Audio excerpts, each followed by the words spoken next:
Okay, hi everyone. सो कल हम लोगों ने लाग्रांजेस की कुछ प्रॉब्लम्स तो कर ली थी और कुछ एप्लीकेशंस और देख लेते हैं। सो ये है हमारा radial and tangential component of a force. तो यहाँ पर देखिए हमारे पास consider a motion of a particle of mass m moving in a plane. Okay, plane में मूव कर रहा है तो अगर कार्टेशियन कोऑर्डिनेट लेते तो क्या क्या लेते एक्स वाई, लेकिन हम यहाँ पर पोलर कोऑर्डिनेट लेंगे तो वो कौन कौन से होंगे आर और थीटा। ठीक है, तो पोलर कोऑर्डिनेट्स होगा आर और थीटा और ये हमारे क्या होंगे जनरलाइज कोऑर्डिनेट होंगे। Deduce expression for components of generalized force, हमें जनरलाइज्ड फोर्स यहाँ पे निकालना है and what are radial and tangential component of force. तो बेसिकली आपको जो क्वेश्चन है उसमें लाग्रांजी इक्वेशन को सॉल्व करना है और उसी से आपके पास इक्वेशन ऑफ मोशन आएगी और उसी से हमें फोर्स मिल जाएगा। तो सबसे पहले आपको ये बात अच्छे से पता है कि अगर कोई पार्टिकल किसी प्लेन में होता है तो उसके कार्टेशियन और पोलर के बीच में रिलेशन क्या होता है, एक्स होता है आर कोस थीटा और वाई होता है आर साइन थीटा। अब आप सोचेंगे कैसे, ये बहुत आसान है। आपके पास सपोज यहाँ पर कोई पार्टिकल है इस जगह और ये जो डिस्टेंस है उसकी ओरिजिन से कितनी डिस्टेंस पे है आर पे और ये उसका एंगल कितना है थीटा। ये हमारे पास एक्स एक्सिस है और ये हमारे पास वाई एक्सिस है। तो हम जानते हैं कि इस आर का जो ये कंपोनेंट होगा वो कौन सा होगा आर कोस थीटा। तो एक्स कंपोनेंट क्या हो गया आर कोस थीटा और ये कंपोनेंट जो होगा वो कितना हो जाएगा आर साइन थीटा। कैसे, यहाँ परपेंडिकुलर डाल दीजिए ये 90 बन जाएगा, इसके अंदर ये डिस्टेंस निकालो आर साइन थीटा आएगी और ये डिस्टेंस निकालो आर कोस थीटा। तो ये एक्स और वाई हमारे पास उसके कोऑर्डिनेट्स आ चुके हैं। अब हमारे पास क्या होगा यहाँ पे देखिए एक्स डॉट निकालते हैं। एक्स डॉट का मतलब इसका डिफ्रेंसिएशन करते हैं। अब डिफ्रेंसिएशन के टाइम पे आपको इधर करना है dx बाई dt। अब उधर आपके पास क्या है आर कॉस थीटा है। ठीक है, हमारे पास क्या है यहाँ पे आर कॉस थीटा। तो इस आर कॉस थीटा में एक बार आपको आर का डिफरेंशिएशन करना है, उस वक्त कॉस थीटा को कांस्टेंट रखना है, फिर कॉस थीटा का करना है और आर को कांस्टेंट रखना है। तो सबसे पहले यहाँ पर देखो आर का कर देते हैं, तो आर का कितना हो जाएगा आर डॉट हो जाएगा और उस वक्त कॉस थीटा को हमें एज इट इज रखना है, तो ये कॉस थीटा हमने एज इट इज रख दिया। ठीक है, प्लस अब इस बार हम आर को एज इट इज रखेंगे तो देखो यहाँ पे आर एज इट इज आ गया और हमें कॉस थीटा करना है। कॉस थीटा का डिफरेंशिएशन कितना होता है माइनस का साइन थीटा, तो यहाँ पे माइनस आ रहा है बीच में और ये आ गया साइन थीटा। अब क्योंकि आपने थीटा के रिस्पेक्ट में किया है तो कॉस थीटा का जो डिफरेंशिएशन होगा वो कितना हो जाएगा माइनस का sine theta D theta. Okay, D theta by D T. तो हमारे पास D theta upon D T को हम क्या लिख सकते हैं थीटा डॉट, इसलिए हमारे पास यहाँ पे एक्स्ट्रा थीटा डॉट ये आ गया है। सिमिलरली वाई डॉट का मैं आप पर छोड़ रही हूँ, आप वाई डॉट का निकालिए आर साइन थीटा से। हमें काइनेटिक एनर्जी निकालनी है, वो होती है हाफ एम वी स्क्वायर। अब वी स्क्वायर जो हमारे पास पार्टिकल एक्स वाई प्लेन में है तो क्या हो जाएगा we X square plus we Y square, ये हमारे पास आ जाएगा। अब वी एक्स स्क्वायर कितना होता है हमारे पास एक्स डॉट स्क्वायर और ये हो जाएगा वाई डॉट स्क्वायर। तो ये हमारे पास काइनेटिक एनर्जी आ जाएगी। एक्स डॉट आपके पास यहाँ रहा, वाई डॉट आपके पास यहाँ रहा, इसको सॉल्व करके निकालिए आपको ये मिल जाएगा। थोड़ा सा बताना चाहती हूँ, एक बार बता देती हूँ कैसे आपको निकालना है ना।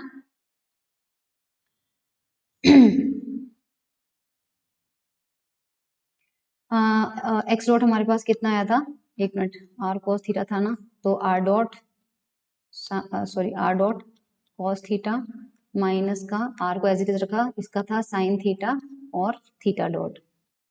तो एक्स डॉट स्क्वायर आप कैसे निकालेंगे, एक्स डॉट स्क्वायर आप निकालेंगे ए इसका R dot cos theta minus R sine theta और ये हमारे पास है थीटा डॉट और इसका स्क्वायर। क्या मिलेगा हमें ए स्क्वायर यानी R square cos square theta plus B square R square theta dot square sine square theta minus का 2ab माइनस का 2 R R dot theta dot cos theta sine theta. ये तो आपका X dot square है। Okay, Y dot square में हमें क्या मिलेगा, मेरे को वाई देखने दो क्योंकि मैंने वाई डॉट निकाला नहीं। आर डॉट साइन थीटा आया था, आर डॉट साइन थीटा और उसके बाद हमें क्या मिला था प्लस का R theta dot cos theta plus का R theta dot cos theta. शायद ये एक बार देख लेते हैं, R theta dot cos theta. ठीक है, इसका स्क्वायर करेंगे तो कितना मिलेगा R dot square sine square theta plus R square theta dot square cos square theta plus का 2ab 2 R dot theta cos theta sine theta. Right, ये मिल जाएगा। तो हमें काइनेटिक एनर्जी निकालनी है 1/2m कितना था X dot square plus Y dot square. तो यहाँ पर एक्स डॉट स्क्वायर और वाई डॉट स्क्वायर की वैल्यू पुट करेंगे तो हमें मिलेगा देखो 1/2m।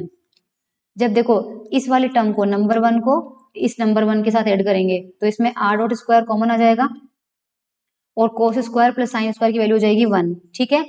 प्लस इधर R square theta dot square आ जाएगा common, R square theta dot square आ जाएगा कॉमन, और हमें यहाँ पर sine square plus cos square मिलेगा 1, और ये देखो माइनस का टर्म है, यहाँ पे प्लस है, तो ये दोनों टर्म एक दूसरे से कैंसिल आउट हो जाएंगे, तो ये आपकी काइनेटिक एनर्जी आ जाएगी जो कि हमने यहाँ पर लिख रखी है।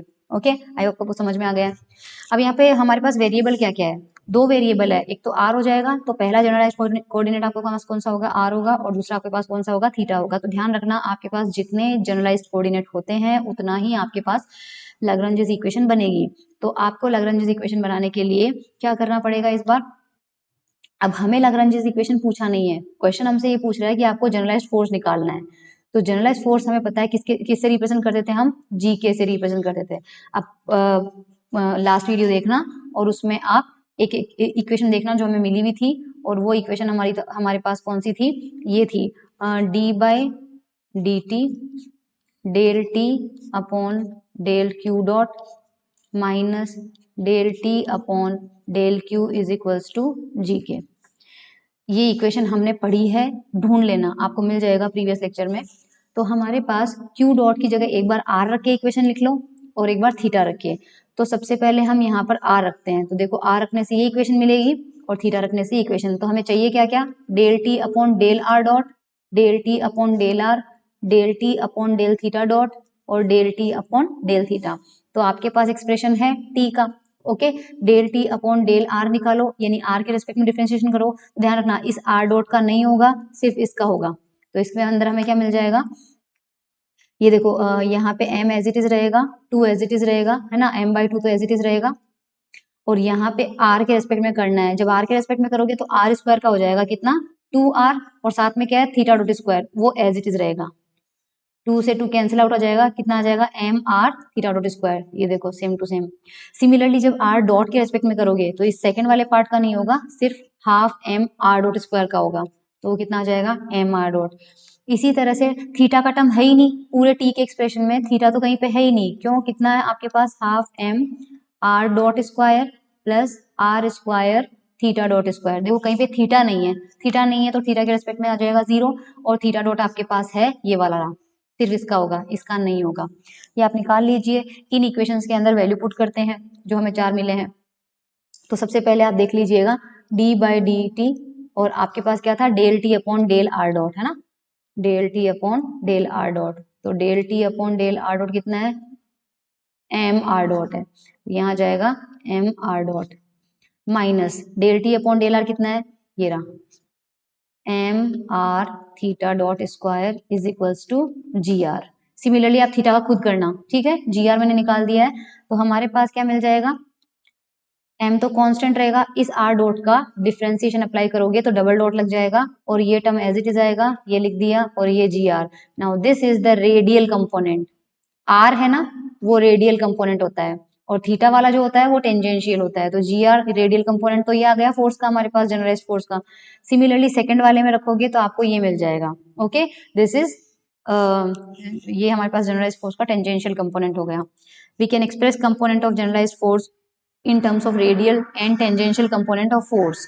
अब हमें एफ निकालते हैं, देखो ठीक है, यहाँ पे एफ के टर्म्स में जी को एक्सप्रेस किया गया है। वैसे आपका फाइनल आंसर उतना ही आ गया है, लेकिन फिर भी आप समझ लीजिए हमारे पास जी की वैल्यू कितनी थी, इफ यू रिमेंबर जी की वैल्यू हमारे पास थी F dot del R upon del Q, ये था हमारे पास, करेक्ट। तो जी आर की वैल्यू हमारे पास कितनी हो जाएगी ये, और जी थीटा हमारे पास कितना हो जाएगा ये। ध्यान रखना यहाँ पे ये था, नीचे क्यू था, जहां पर क्यू है वहां पर आपको आर और थीटा रखना है, जहां पहले से आर है वो पोजीशन को रिप्रेजेंट करना है, तो वहां कुछ छेड़छाड़ हमें नहीं करनी है। तो जी की वैल्यू आप देख लेना, प्रीवियस लेक्चर के अंदर हमें मिली थी, वहां से जी आर और जी थीटा का एक्सप्रेशन आ जाएगा। ये देखो जीके की वैल्यू, जीके की वैल्यू मिली हुई थी हमें।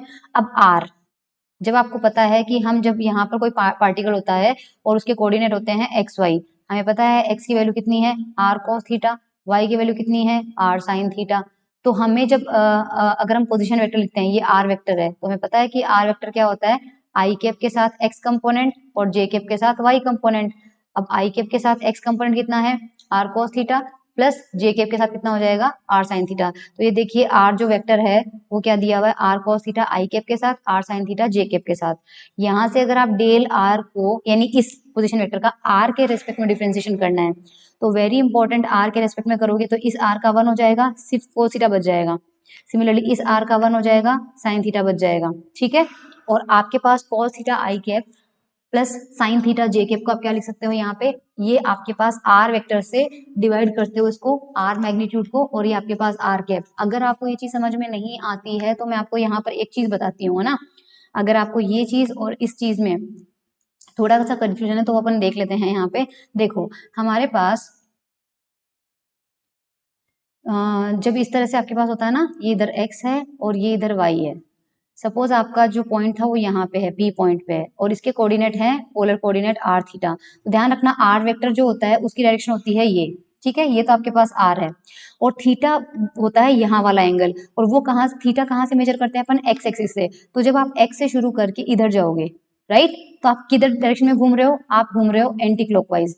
तो हमेशा ध्यान रखना आपके पास ये x एक्सिस होता है, आपके पास नेक्स्ट दूसरा एक्सिस कहाँ आता है इसके बिल्कुल 90 पे, इधर ये देखो 90 एंगल पे बनता है।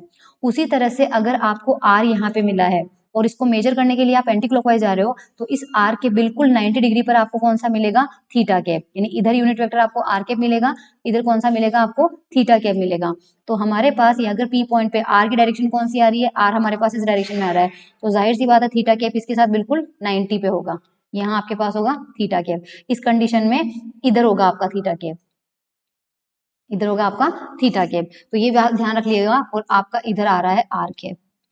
अब इस आर को और इस आर को क्या लिख सकते हो आप, तो आपके पास सिंपली यूनिट वेक्टर है। यूनिट वेक्टर का मतलब क्या होगा, जो मैग्नीट्यूड है वो आपको कितना लेना है 1 लेना है। तो हमारे पास पोजीशन वेक्टर क्या था R cos theta I cap plus R sine theta J cap. अब आर की वैल्यू मैग्नीट्यूड क्या है क्योंकि यूनिट वेक्टर के लिए 1 हो जाएगा, ये 1 हो जाएगा तो आपके पास क्या मिलेगा कॉस थीटा के साथ आई कैप प्लस साइन थीटा के साथ जे कैप। राइट, इसी तरह से अगर मैं पूछूं थीटा कैप कैसे निकालोगे तो ध्यान रखना थीटा कैप में ध्यान रखना थीटा कैप किधर जा रहा है इधर जा रहा है। राइट, तो डायग्राम को वापस बनाओ, डायग्राम के अंदर आपके पास इधर x है इधर y है और थीटा कैप आपका जा रहा है इधर, ये आपका थीटा कैप है। तो कैसे निकालोगे, ये एंगल आपका थीटा था तो यहाँ पे अगर एक लाइन ड्रॉ कर लेते हैं, अगर ये थीटा है तो ये भी कौन सा रहेगा आपका पास थीटा रहेगा। करेक्ट, इसको आगे जाने दो। अब अगर ये एंगल आपके पास थीटा है तो ये भी कितना रहेगा थीटा। यहाँ पे एक परपेंडिकुलर लाइन ड्रॉ करो, ये पूरा 90 है। अब देखो दूसरे कलर से बनाओ, कंफ्यूजन होगा इसलिए आपको। ये थीटा है तो ब्लू कलर वाले जो है वो कितना हो जाएगा 90 माइनस थीटा। सिमिलरली आपके पास यहाँ पर ये हमने देखा अगर ये थीटा है तो ये एंगल कितना हो जाएगा 90 माइनस थीटा और ये कितना हो जाएगा वापस थीटा, ये एंगल थीटा हो जाएगा। ज्योमेट्री से आप निकाल लीजिएगा। तो मैं वापस बना रही हूँ आपके पास, हमारे पास थीटा आया था इस डायरेक्शन में, मुझे थीटा कैप निकालना है। तो थीटा कैप के दो कंपोनेंट जाएंगे, एक वर्टिकल कंपोनेंट इधर होगा और हॉरिजॉन्टल कंपोनेंट इधर होगा। रिजल्टेंट के हमेशा ऊपर और इधर होता है राइट, और हमने देखा कि ये एंगल थीटा है, ये एंगल थीटा है। तो थीटा थीटा कैप का अब आपके पास सिंपली ये सिचुएशन आ गई, ये देखो इधर आपका जा रहा है थीटा कैप, इधर उसका y कंपोनेंट मिलेगा, इधर आपको इसका x कंपोनेंट मिलेगा। और ये एंगल अगर थीटा है तो जल्दी से मुझे बताओ कि y डायरेक्शन में कौन सा आ रहा है। y डायरेक्शन में आपका अगर ये एंगल थीटा बन रहा है तो ये cos कंपोनेंट होगा और ये आपका साइन कंपोनेंट होगा। तो जे कैप के साथ आपका आएगा cos थीटा और क्योंकि x जो है वो नेगेटिव में जा रहा है, x जो है वो नेगेटिव में जा रहा है तो माइनस का आई कैप साइन थीटा, ये आपका होगा थीटा कैप, ये आपका क्या होगा थीटा कैप होगा। तो इसे आप लिख सकते हो थीटा कैप। तो ध्यान से अब वापस चलते हैं, ये देखिए थीटा कैप आपको मिल रहा है सॉरी हाँ थीटा कैप हमने कहाँ निकाला है, थीटा कैप लिखा है कि नहीं लिखा, हाँ ये देखो आर कैप तो आपको समझ में आ चुका है ना। और आर कैप को क्या लिख सकते हैं R vector upon magnitude of R, इसलिए आर को यहाँ पे इस तरह से लिखा है। और del R by del theta निकालोगे यानी थीटा के रेस्पेक्ट में डिफरेंशिएशन करना है तो आर आपके पास यहाँ रहा, इसमें आर को एज इट इज छोड़ो और कोस थीटा कितना हो जाएगा माइनस का साइन थीटा, ये माइनस का साइन थीटा। यहाँ पे आर को एज इट इज और साइन थीटा कितना हो जाएगा कोस थीटा। इसमें से देखो अगर आर यहाँ से अगर आर कॉमन ले लो तो क्या बच रहा है माइनस का sine theta I cap plus cos theta J cap. और वो मैंने अभी भी आपको बताया देखो ये क्या है, माइनस का साइन थीटा आई कैप, और जे कोस थीटा जे को क्या लिख सकते हैं, थीटा कैप लिख सकते हैं। तो ये आपका हो जाएगा थीटा कैप, तो आर के साथ में थीटा कैप और ये आर कैप। तो हम क्या करेंगे, ये थीटा कैप जो है वो आर के परपेंडिकुलर यूनिट वेक्टर है। अब जी आर निकालते हैं, तो जी आर क्या मिलेगा हमें, एफ का इसके साथ में, और इसकी वैल्यू हमने अभी भी निकाली है, ये क्या है आर कैप, और इसकी वैल्यू हमने अभी भी निकाली है, कितना है आर का मैग्नीट्यूड और थीटा कैप। रखो जी आर के अंदर और जी थीटा के अंदर, तो जी आर आपका ये आ जाएगा, एफ डॉट आर वो आपका हो जाएगा फोर्स का, क्योंकि आर कैप की डायरेक्शन में है फोर्स का कंपोनेंट, तो वो रेडियल फोर्स होता है, तो दिस इज एफ आर, है ना। और जी आर की वैल्यू हमने ऊपर इक्वेशन में निकाल रखी है, ये मिला था हमें, ठीक है। सिमिलरली जी थीटा हमारे पास क्या हो जाएगा, देखो F dot R theta cap, R तो इसके अंदर मैग्नीट्यूड है सिर्फ, तो आर को बाहर ले लो, एफ का थीटा कैप के साथ डॉट प्रोडक्ट आ जाएगा, जिसे हम क्या कहेंगे, एफ का थीटा कंपोनेंट कहेंगे।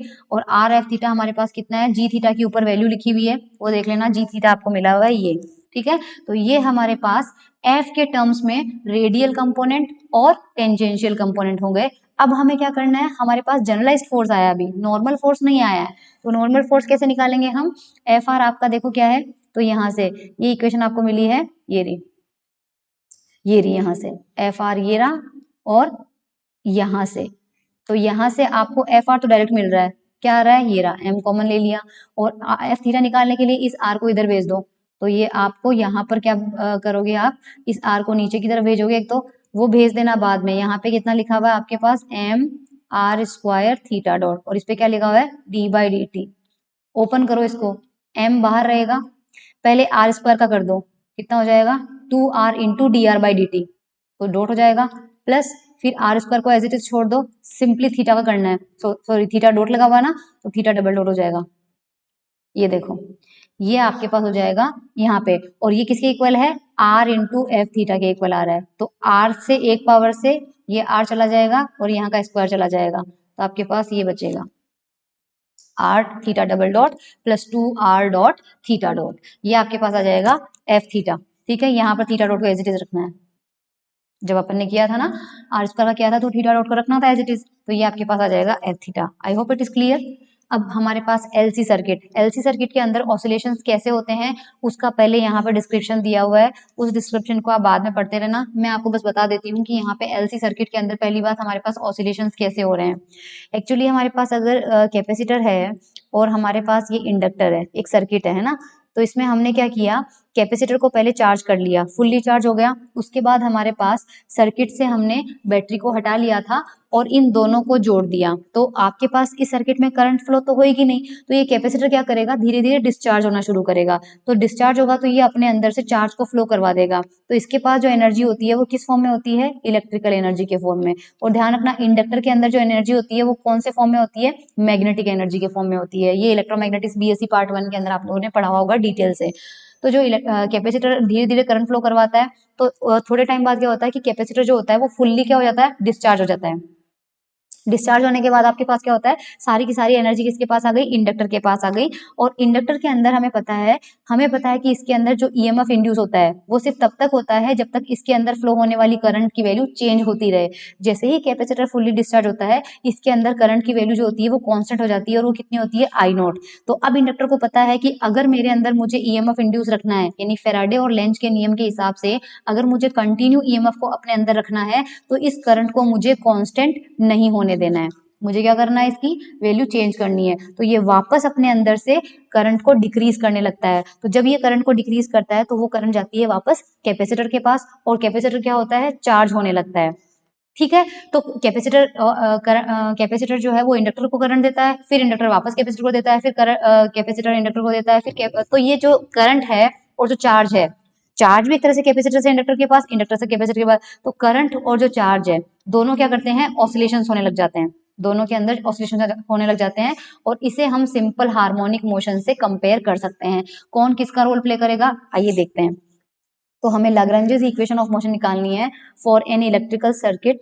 comprising an inductance L and capacitance C. The capacitor is charged to Q coulomb and current flowing in the circuit is I.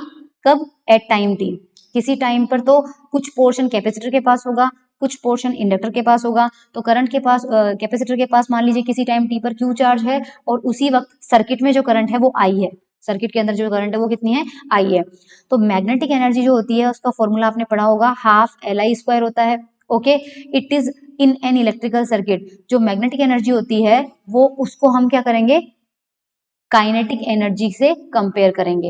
यानी जो मैग्नेटिक एनर्जी होती है एलसी सर्किट में जो मैग्नेटिक एनर्जी होती है हाफ Li², वो बिल्कुल इक्विवेलेंट होती है SHM की काइनेटिक एनर्जी के। और जो कैपेसिटर के पास होती है 1/2 Q²/C, ये बिल्कुल इक्विवेलेंट होती है पोटेंशियल एनर्जी के, जो कि कितनी होती है 1/2 kx²। तो अगर इसके लिए हमने लाग्रांज इक्वेशन निकाली है तो इसके लिए भी निकल सकती है। अब आप ये कहेंगे कि इसको इसके इक्वल क्यों माना, तो आपको पता है कि जो वेलोसिटी होती है वो कितनी होती है, dx/dt। तो अगर यहाँ पे जो x आ रहा है उसी का डिफरेंशिएशन आपको ऊपर मिलना चाहिए। तो यहाँ पर क्या है, q है, और हम जानते हैं ऊपर हमें क्या मिल रहा है, I मिल रहा है। तो I इज इक्वल टू कितना होता है, dq/dt। इसलिए I वाले टर्म को हम काइनेटिक मानेंगे और Q वाले टर्म को हम पोटेंशियल एनर्जी के इक्विवेलेंट मानेंगे।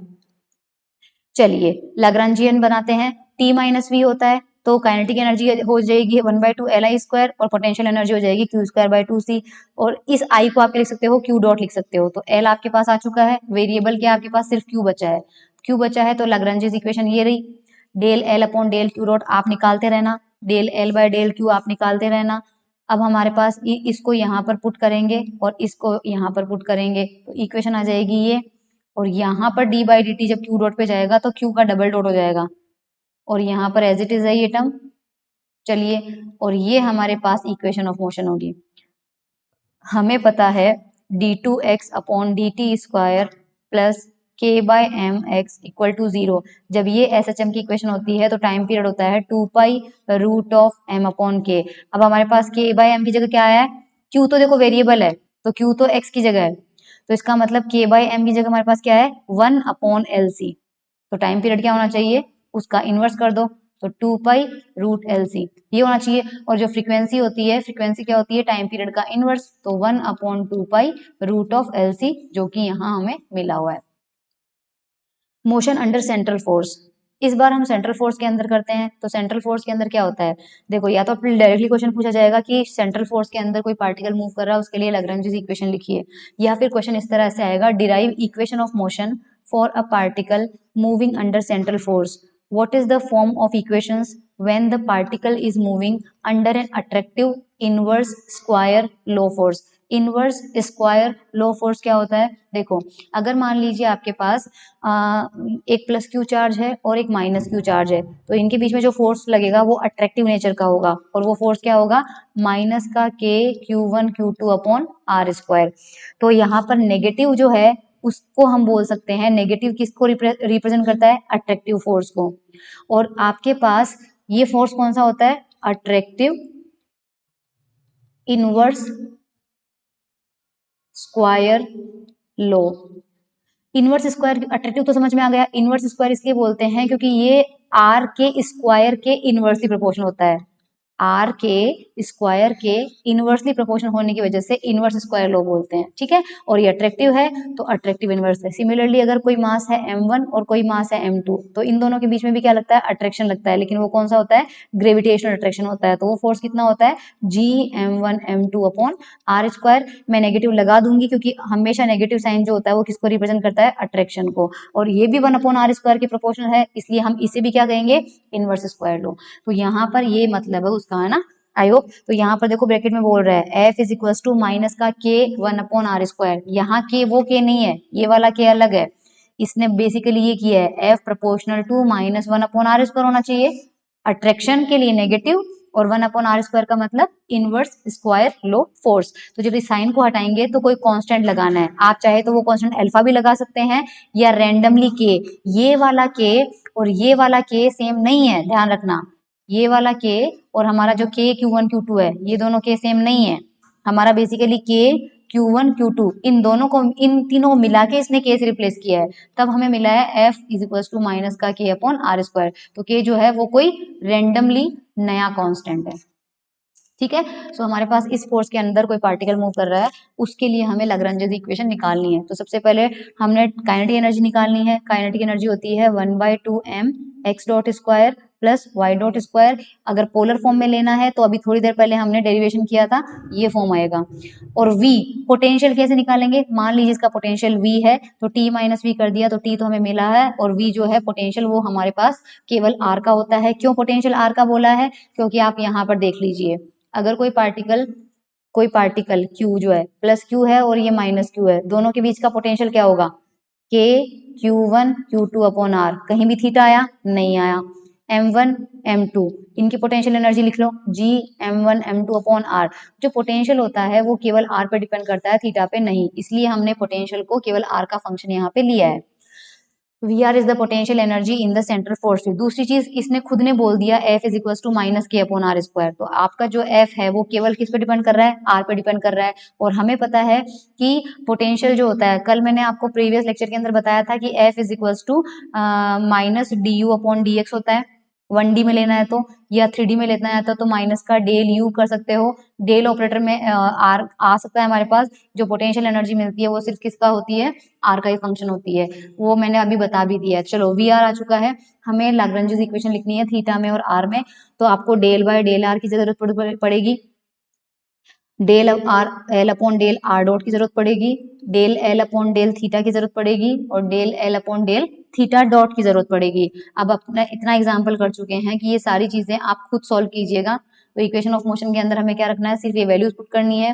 तो D by D T R के अंदर आ गया, थीटा के अंदर ऊपर से जो चारों वैल्यूज है वो पुट करेंगे तो ये इक्वेशन हमें यहाँ पर मिल जाएगी। अब ये स्पेशल केस है, हमें फोर्स अगर दिया हुआ है तो हम जानते हैं फोर्स की वैल्यू होती है माइनस का D V upon D are.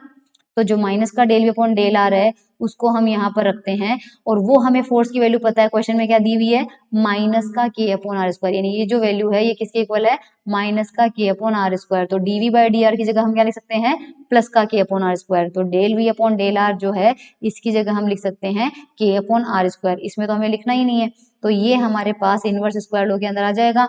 और हम यहाँ पर सेकंड वाली इक्वेशन जो है उसको डायरेक्टली वापस यहाँ पर लिखा है, तो ये हमारे पास सेकंड वाली इक्वेशन है। इसके अंदर डी बाई टी अप्लाई करोगे, प्रीवियस क्वेश्चन में किया हुआ है मैंने, तो एक इक्वेशन हमें मिल जाएगी। So this is equation number 1 and this is equation number 2, यही हमें लिखना था। ठीक है, चलिए नेक्स्ट हमारे पास Lagrange's equation in presence of non conservative forces. Non conservative force की प्रेजेंस में हमें लाग्रांजेस इक्वेशन निकालनी है, क्योंकि इतनी देर हमने जो डेरिवेशन किया वो सारा का सारा किसके लिए किया है, कंजर्वेटिव फोर्सेस के लिए किया है। तो हमारे पास सपोज कोई फोर्स जो है वो नॉन कंजर्वेटिव फोर्स, उसमें मतलब कंजर्वेटिव फोर्स तो लग ही रहे हैं, कैपिटल एफ आई जो है वो कंजर्वेटिव तो लग ही रहे हैं, लेकिन इस बार साथ साथ में कुछ एक्स्ट्रा नॉन कंजर्वेटिव भी आ रहे हैं जिन्हें हम स्मॉल एफ आई से डिनोट करेंगे। तो हमारे पास यहाँ पर उस कंडीशन में जनरलाइज फोर्स क्या होगा, जीके की वैल्यू, जीके का एक्सप्रेशन हमारे पास कितना था, जीके हमारे पास होता है summation F dot del R upon del Q के, ये होता है। यहाँ पर F जो था वो हमारा क्या था, फोर्स था। इस बार हमारे पास क्या है, कंजर्वेटिव प्लस नॉन कंजर्वेटिव है, तो इफ F की जगह आपको क्या करना है, F I plus F I लिखना है। Capital F conservative, small f non conservative, और ये बाकी दूसरा टर्म एज इट इज है। अंदर मल्टीप्लाई कर लो तो एक प्रोडक्ट ये आ जाएगा, एक प्रोडक्ट ये आ जाएगा। ठीक है, और हम जानते हैं कंजर्वेटिव के लिए हमने देखा था, कंजर्वेटिव फोर्स का स्पेशल केस हमने पढ़ा था प्रीवियस लेक्चर, देखना लाग्रांजेस इक्वेशन फॉर कंजर्वेटिव फोर्स जो भी हमने पढ़ा है, एफ को आप लिख सकते हैं माइनस का del V upon del R, तो और बाकी साथ में क्या है, del R upon del Q. तो डेल आर से डेल आर आपके पास कैंसिल आउट हो जाएगा, क्या मिलेगा, माइनस का del V upon del Q. तो इसको तो आप लिख सकते हो कंजर्वेटिव फोर्स के लिए, तो ये हो जाएगा, लेकिन नॉन कंजर्वेटिव के लिए ये रिलेशन ट्रू नहीं होता है, इसलिए नॉन कंजर्वेटिव आपको एज इट इज रखना पड़ेगा। तो इसको हम मान लेते हैं एक नया टर्म जीके प्राइम, इसे हम किससे रिप्रेजेंट कर रहे हैं, जीके प्राइम। तो जहां जीके प्राइम हमने किसकी जगह रखा है, इसकी जगह रखा है, this are the component of generalized non potential force resulting from non conservative force, यानी नॉन कंजर्वेटिव फोर्स की जगह नॉन कंजर्वेटिव फोर्सेस की वजह से हमारे पास ये टर्म आया है।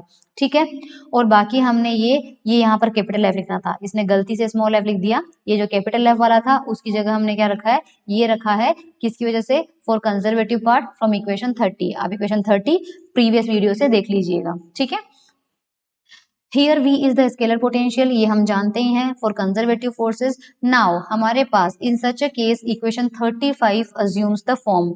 इक्वेशन 35 हमारे पास क्या हुआ करती थी, ये जीके प्राइम कैसे आएगा हमारे पास, देखो हमारे पास कंजर्वेटिव फोर्सेस के लिए हमें क्या मिलता था, हमारे पास इन जनरल एक इक्वेशन मिली थी, del T upon del Q dot D by D T minus del T upon del Q is equals to, ये मिला था हमें फोर्स के इक्वल, राइट, फोर्स के इक्वल मिला था। और ये था कंजर्वेटिव, क्योंकि जब ये कंजर्वेटिव था तो हमने इस एफ को लिख लिया माइनस का del V upon del Q, हमने डायरेक्टली इस एफ को क्या लिख लिया था, माइनस का del V upon del Q. फिर हमने माना था कि कंजर्वेटिव फोर्स होने की वजह से हमारे पास, क्योंकि जो v है वो वेलोसिटी पे डिपेंड करता नहीं है, तो हम इस टर्म को इधर लेके गए, हम इधर टर्म को लेके गए, तो हमने क्या किया था, D by D T del by del Q dot, और यहाँ पर हमने t में से v को माइनस कर दिया था क्योंकि उससे कोई फर्क नहीं पड़ा था, और यहाँ पर हमारे पास जब इसको इधर लेके आएंगे तो ये माइनस का del t minus V upon del Q मिल जाएगा, और इज इक्वल्स टू 0 हमें मिल गया था।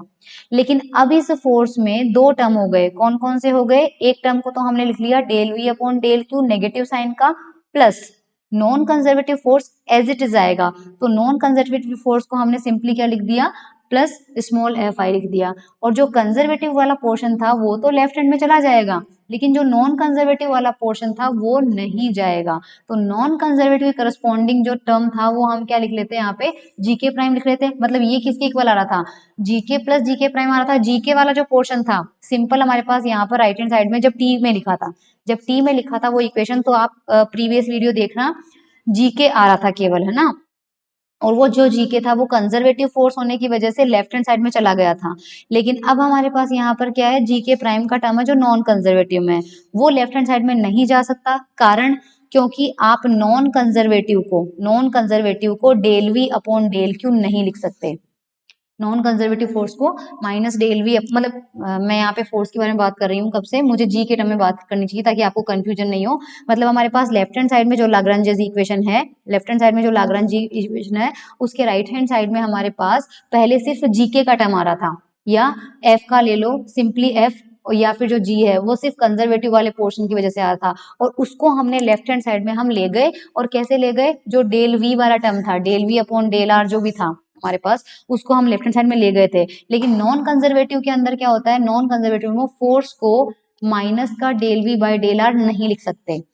नॉन कंजर्वेटिव फोर्स जो है वो माइनस का del V upon del R के टर्म में नहीं लिखा जा सकता है, इसलिए जो राइट हैंड साइड में पार्ट है जिसमें हमें कंजर्वेटिव प्लस नॉन कंजर्वेटिव दोनों मिले हुए हैं, उसमें कंजर्वेटिव वाला पोर्शन तो आप लेफ्ट में ले लो, ठीक है, वो तो v में चला जाएगा, लैग्रांजियन बना देगा। लेकिन जो राइट हैंड साइड में नॉन कंजर्वेटिव है उसका कुछ नहीं कर सकते, तो वो हमें क्या लेना पड़ेगा, एज इट इज। तो बाकी पूरी इक्वेशन एज इट इज रहेगी, लेकिन राइट हैंड साइड में इस बार एक्स्ट्रा टर्म आ जाएगा GK prime. This equation 41 is the Lagrange's equation in the presence of non-conservative forces। अब हम एक एग्जाम्पल लेते हैं किसी नॉन कंजर्वेटिव फोर्स का, ठीक है। तो in example of non conservative force is the friction force. Friction हम जानते हैं, फ्रिक्शन फोर्स जो होता है वो कंजर्वेटिव नेचर का नहीं होता है, लेकिन फ्रिक्शन फोर्स जो होता है वो हमेशा वेलोसिटी के डायरेक्टली प्रोपोर्शनल होता है, यानी जो फ्रिक्शनल फोर्स है वो हमेशा पार्टिकल की वेलोसिटी के प्रोपोर्शनल होता है। इसका एक सबसे बढ़िया तरीका का एग्जाम्पल आपको देती हूँ मैं। स्विमिंग पूल जो होता है, पानी जो होता है, अगर आप उस पानी में कभी धीरे धीरे चलेंगे तो आपको लगेगा कि जो पानी है वो आपको रोकने की कोशिश नहीं कर रहा है। लेकिन अगर आप पानी के अंदर दौड़ना शुरू करेंगे तो जितना ज्यादा स्पीड आपकी होगी उतना ज्यादा आपको लगेगा कि पानी आपको रोकने की कोशिश कर रहा है, यानी पानी जो है वो आपके ऊपर, आप उसे विस्कोसिटी वाला फोर्स कह लीजिए या फिर फ्रिक्शन वाला कह लीजिए, बात एक ही है। तो जितना ज्यादा आपकी स्पीड होगी पानी आप पे उतना ही ज्यादा फ्रिक्शन अप्लाई करेगा। लेकिन अगर आप इधर दौड़ रहे हो तो पानी आपको रोकने की कोशिश करेगा, यानी उल्टी डायरेक्शन में लगेगा, इसलिए यहाँ पे वेलोसिटी के आगे नेगेटिव साइन आएगा। अब फोर्स जो है वो माइनस वी के प्रोपोर्शनल है, इसको हटाने के लिए सपोज हम एक कांस्टेंट लगा लेते हैं स्मॉल के, तो के नेगेटिव साइन के साथ और कितना आ जाएगा वी, ith पार्टिकल पे है तो माइनस का के और ith पार्टिकल की वेलोसिटी, तो इस फ्रिक्शन को हम लिख सकते हैं माइनस का के टाइम्स वी आई। तो यहां पर देखिए ये रहा F I is equals to minus का K I V I. K I is the constant of proportionality for the movement of ith particle. ith particle के लिए कांस्टेंट है. अब हम क्या करते हैं, we may derive such frictional force from a function of the form. Suppose हम एक फंक्शन लेते हैं कैपिटल आर और हम उसकी वैल्यू लेते हैं 1/2. क्यों लेते हैं अभी पता चलेगा इसका मतलब. के I V I square. Suppose ये कोई हमने फंक्शन लिया है आर. अगर हमारा आर ये है तो अगर मैं इसका यहाँ पर ये देखो, अगर आर ये है, वी आई के तीनों कंपोनेंट ले लो, X square plus Y square plus Z square. इसे हम रेले डिसिपेशन फंक्शन बोलते हैं. ये नाम इसको क्यों दिया गया थोड़ी देर में क्लियर हो जाएगा. तो हमें क्या मिलेगा, एक रिलेशन मिलेगा एफ एक्स आई. अगर हमें निकालना है तो हमें क्या मिलेगा, इस आर का एक्स के वी एक्स के रेस्पेक्ट में अगर डिफ्रेंसिएशन करें, मैं सिर्फ एक्स कंपोनेंट लेती हूँ एक बार, है ना. तो एक्स कंपोनेंट में मुझे क्या मिलेगा, के आई, और v की जगह मुझे मिलेगा V X I square. Correct. r के अंदर केवल वन डायमेंशन में. अब मैं इसका x के रेस्पेक्ट में, सॉरी वी एक्स के रेस्पेक्ट में अगर डिफरेंशिएट करूंगा ना, del r upon del we X निकालूं तो 1/2 और k तो कांस्टेंट है. वी एक्स स्क्वायर का डिफरेंशिएशन किसके रेस्पेक्ट में, वी एक्स के ही रेस्पेक्ट में. कितना हो जाएगा, 2vx हो जाएगा. 2 से 2 आपका कैंसिल आउट हो जाएगा. कितना मिलेगा, k इंटू वी एक्स मिलेगा. और साथ में सपोज मैं नेगेटिव लगाती हूँ तो मुझे इधर नेगेटिव लगाना पड़ेगा, मुझे इधर भी नेगेटिव लगाना पड़ेगा. तो माइनस का del R upon del we X की वैल्यू जो मिलती है वो कितनी मिलती है, माइनस का के इंटू वी एक्स. और अगर इसके तीन कंपोनेंट मिलो तो इसका जो एक्स कंपोनेंट आ जाएगा वो कितना आ जाएगा, माइनस का के इंटू वी आई की जगह कितना आ जाएगा, वी एक्स, जो कि यहाँ मिल रहा है. तो माइनस का del R upon del we X को आप क्या लिख सकते हो, एफ एक्स आई. आ गई बात समझ में. तो हमारे पास यहाँ से एफ आई को हम लिख सकते हैं माइनस का के आई, यानी जो एफ आई है वो बेसिकली किसके इक्वल है, माइनस का. यहाँ एक रिलेशन मिल चुका है हमें कि F X I is equals to minus का del R upon del we X, ये रिलेशन. और यही अगर 3D में करें तो इस f की जगह f का वेक्टर आ जाएगा और del by del we X की जगह, ध्यान रखना, del by del we X की जगह आई कैप के साथ del by del we X, J cap के साथ del by del V Y plus K cap के साथ del by del V Z आ जाएगा. जिसे आप क्या लिख सकते हो, इसे हम बोलेंगे डेल ऑपरेटर, लेकिन नीचे वी लगा देंगे. नीचे वी क्यों लगाया, क्योंकि अगर सिंपल डेल बोलते तो आई कैप के साथ del by del X, J cap के साथ del by del Y plus K cap के साथ डेल बाय डेल जेड आता. लेकिन डेल के नीचे वी लगाने का मतलब सिंपल सिंपल सा होगा, एक्स की जगह वी एक्स ले लो, वाई की जगह वी वाई ले लो और जेड की जगह वी जेड ले लो. यानी डेल ऑपरेटर है फॉर वेलोसिटी. तो हमारे पास यहाँ पर माइनस का डेल वी आर लिख सकते हैं. Okay. Now components of friction क्या होगा, जीके प्राइम हमारे पास क्या आया था ऊपर इक्वेशन में, देखना जीके प्राइम हमने रखा था इसकी जगह. अब एफ आई वेक्टर की वैल्यू हम निकाल चुके हैं minus del V dot R, और ये जो टर्म है उसको हमने एज इट इज यहाँ पे रखा है. करेक्ट. अब हमने यहाँ पर क्या किया है, हाँ, इस del R I upon Q को हम लिख सकते हैं del R I dot upon del Q dot. कल वाले लेक्चर में मैंने एक चीज बताई थी, ये del V I upon del Q के डॉट जो है वो इक्वल है del R I upon del Q के. ये रिलेशन मैंने प्रूव भी करके बताया था. तो यहाँ पर वी आई जो है वो क्या है, बेसिकली आर आई का डॉट ही तो है ना. तो यहाँ पर आर आई डॉट, नीचे क्यू के डॉट, ये किसके इक्वल है, यानी ये टर्म तो यहाँ पे लिखा है मैंने और ये टर्म आपका यहाँ पे लिखा हुआ है. क्लियर. इक्वल टू, अब यहाँ पर हम क्या करेंगे, डेल वी आर के तीन कंपोनेंट लिखिए. तो ये एक्स कंपोनेंट, ये वाई कंपोनेंट और ये जेड कंपोनेंट. डॉट लगा हुआ है तो ये जो क्वांटिटी यहाँ पे है इसके भी तीन कंपोनेंट लिखते हैं. ऊपर आर आई का डॉट है, आर आई का डॉट क्या होता है, वेलोसिटी. तो ये वेलोसिटी का एक्स कंपोनेंट, ये वेलोसिटी का वाई कंपोनेंट, ये वेलोसिटी का जेड कंपोनेंट. नीचे आपके पास क्या है, क्यू के डॉट है. क्यू के हमारे पास वेक्टर क्वांटिटी नहीं है तो हमारे पास यहाँ पर क्यू के डॉट एज इट इज, यहाँ पर भी क्यू के डॉट एज इट इज और यहाँ पर भी क्यू के डॉट एज इट इज. ये 3D में है तो इन जनरल हम इसको क्या लिखेंगे, ये देखो वी एक्स आई से V X I cancel out, V Y से वी वाई, वी जेड से वी जेड. तो तीनों से एक्स डायरेक्शन में क्या मिल रहा है, del R upon del Q dot, Y direction में भी ये मिल रहा है, जेड में भी है. तो इन जनरल हमारे पास कितना हो जाएगा, मैंने कल भी बताया था कि इस कंडीशन में 1 + 1 + 1 करके 3 मत कर देना, ये तीनों डायरेक्शन के लिए ट्रू है, इसलिए इन जनरल हमारे पास आ जाएगा माइनस का del R upon del Q dot. ठीक है. तो जी के प्राइम की जगह रखेंगे तो लाग्रांज इक्वेशन का लेफ्ट हैंड साइड ये था, राइट हैंड साइड में यहाँ पर क्या था, जी के प्राइम, जिसकी जगह आ जाएगी ये वाली वैल्यू. तो ये हमारे पास इक्वेशन यहाँ पर फ्रिक्शन फोर्स की प्रेजेंस में मिल जाएगी. अब यहाँ पर देखो रेले डिसिपेशन फंक्शन का नाम वो क्यों रखा गया, Rayleigh dissipation function is equal to 1/2 of the rate of dissipation energy against friction. क्या मतलब है इसका? आपका पार्टिकल पे सपोज पार्टिकल पे आपका पार्टिकल इधर ले जा रहे हो आप, है ना, और फ्रिक्शन उसको पीछे की तरफ घसीटने की कोशिश कर रहा है।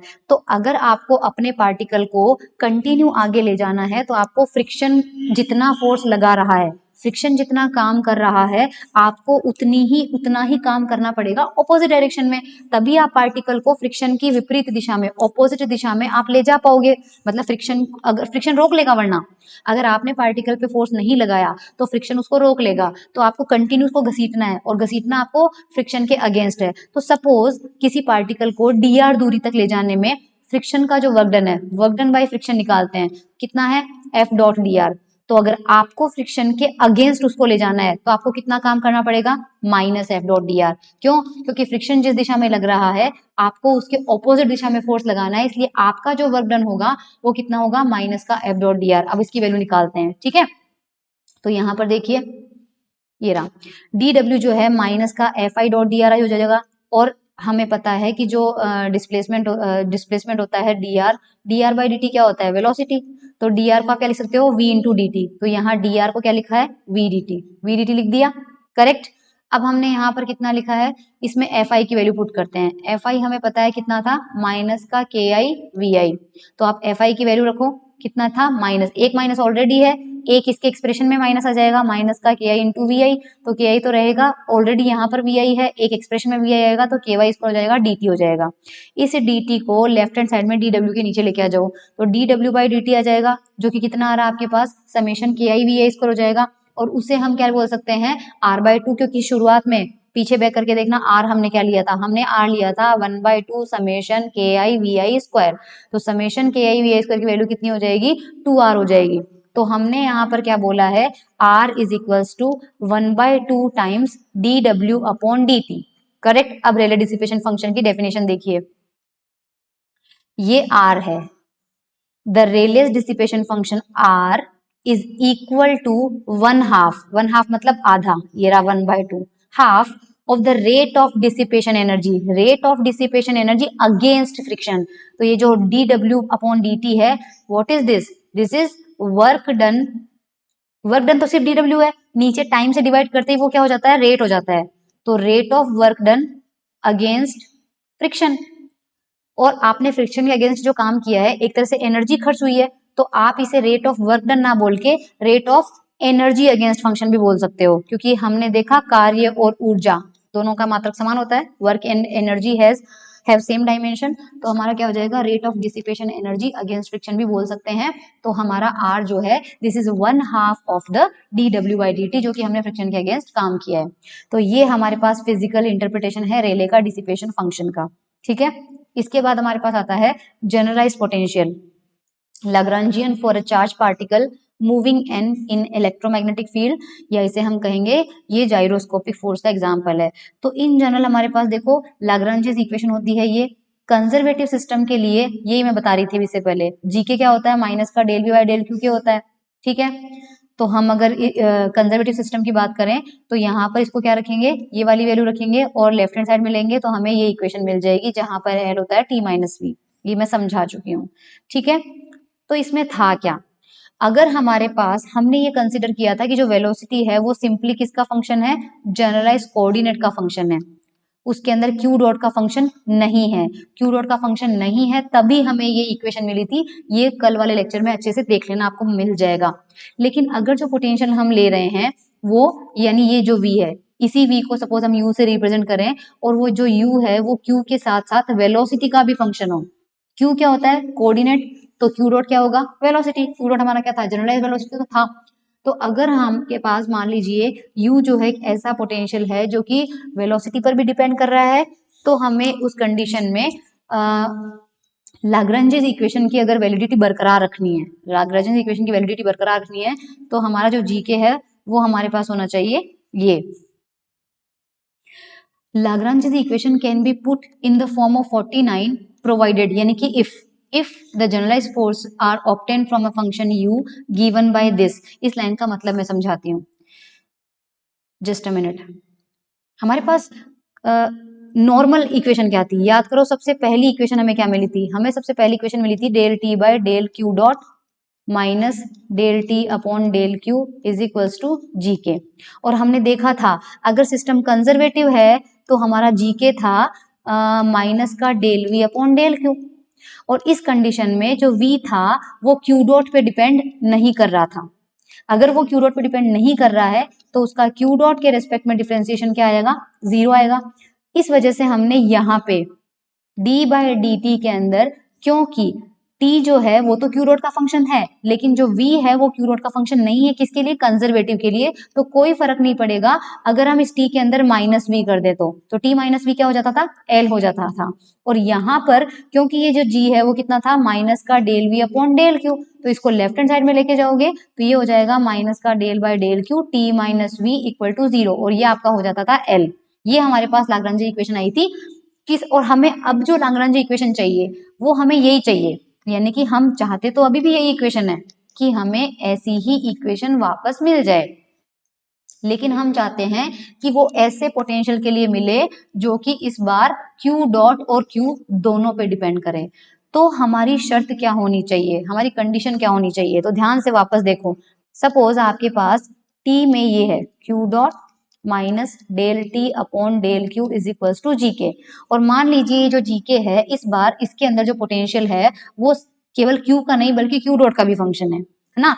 तो उस स्थिति में अगर ये जीके का एक्सप्रेशन आपके पास हो जाए क्या, ये D by D T del जो पोटेंशियल है मान लीजिए यू है, del U upon del Q dot minus del U upon del Q, अगर जीके की वैल्यू ये हो जाए तो आपको क्या मिलेगा, लेफ्ट हैंड साइड में लेके जाओ इन दोनों टर्म को, इसको और इसको दोनों को लेके जाओ, तो D by D T del by del Q dot T minus U minus del by del Q T minus U equal to 0, और टी माइनस यू को अगर हम लाग्रांजियन बोलें तो del by del T del L upon del Q dot minus del L upon del Q equal to 0।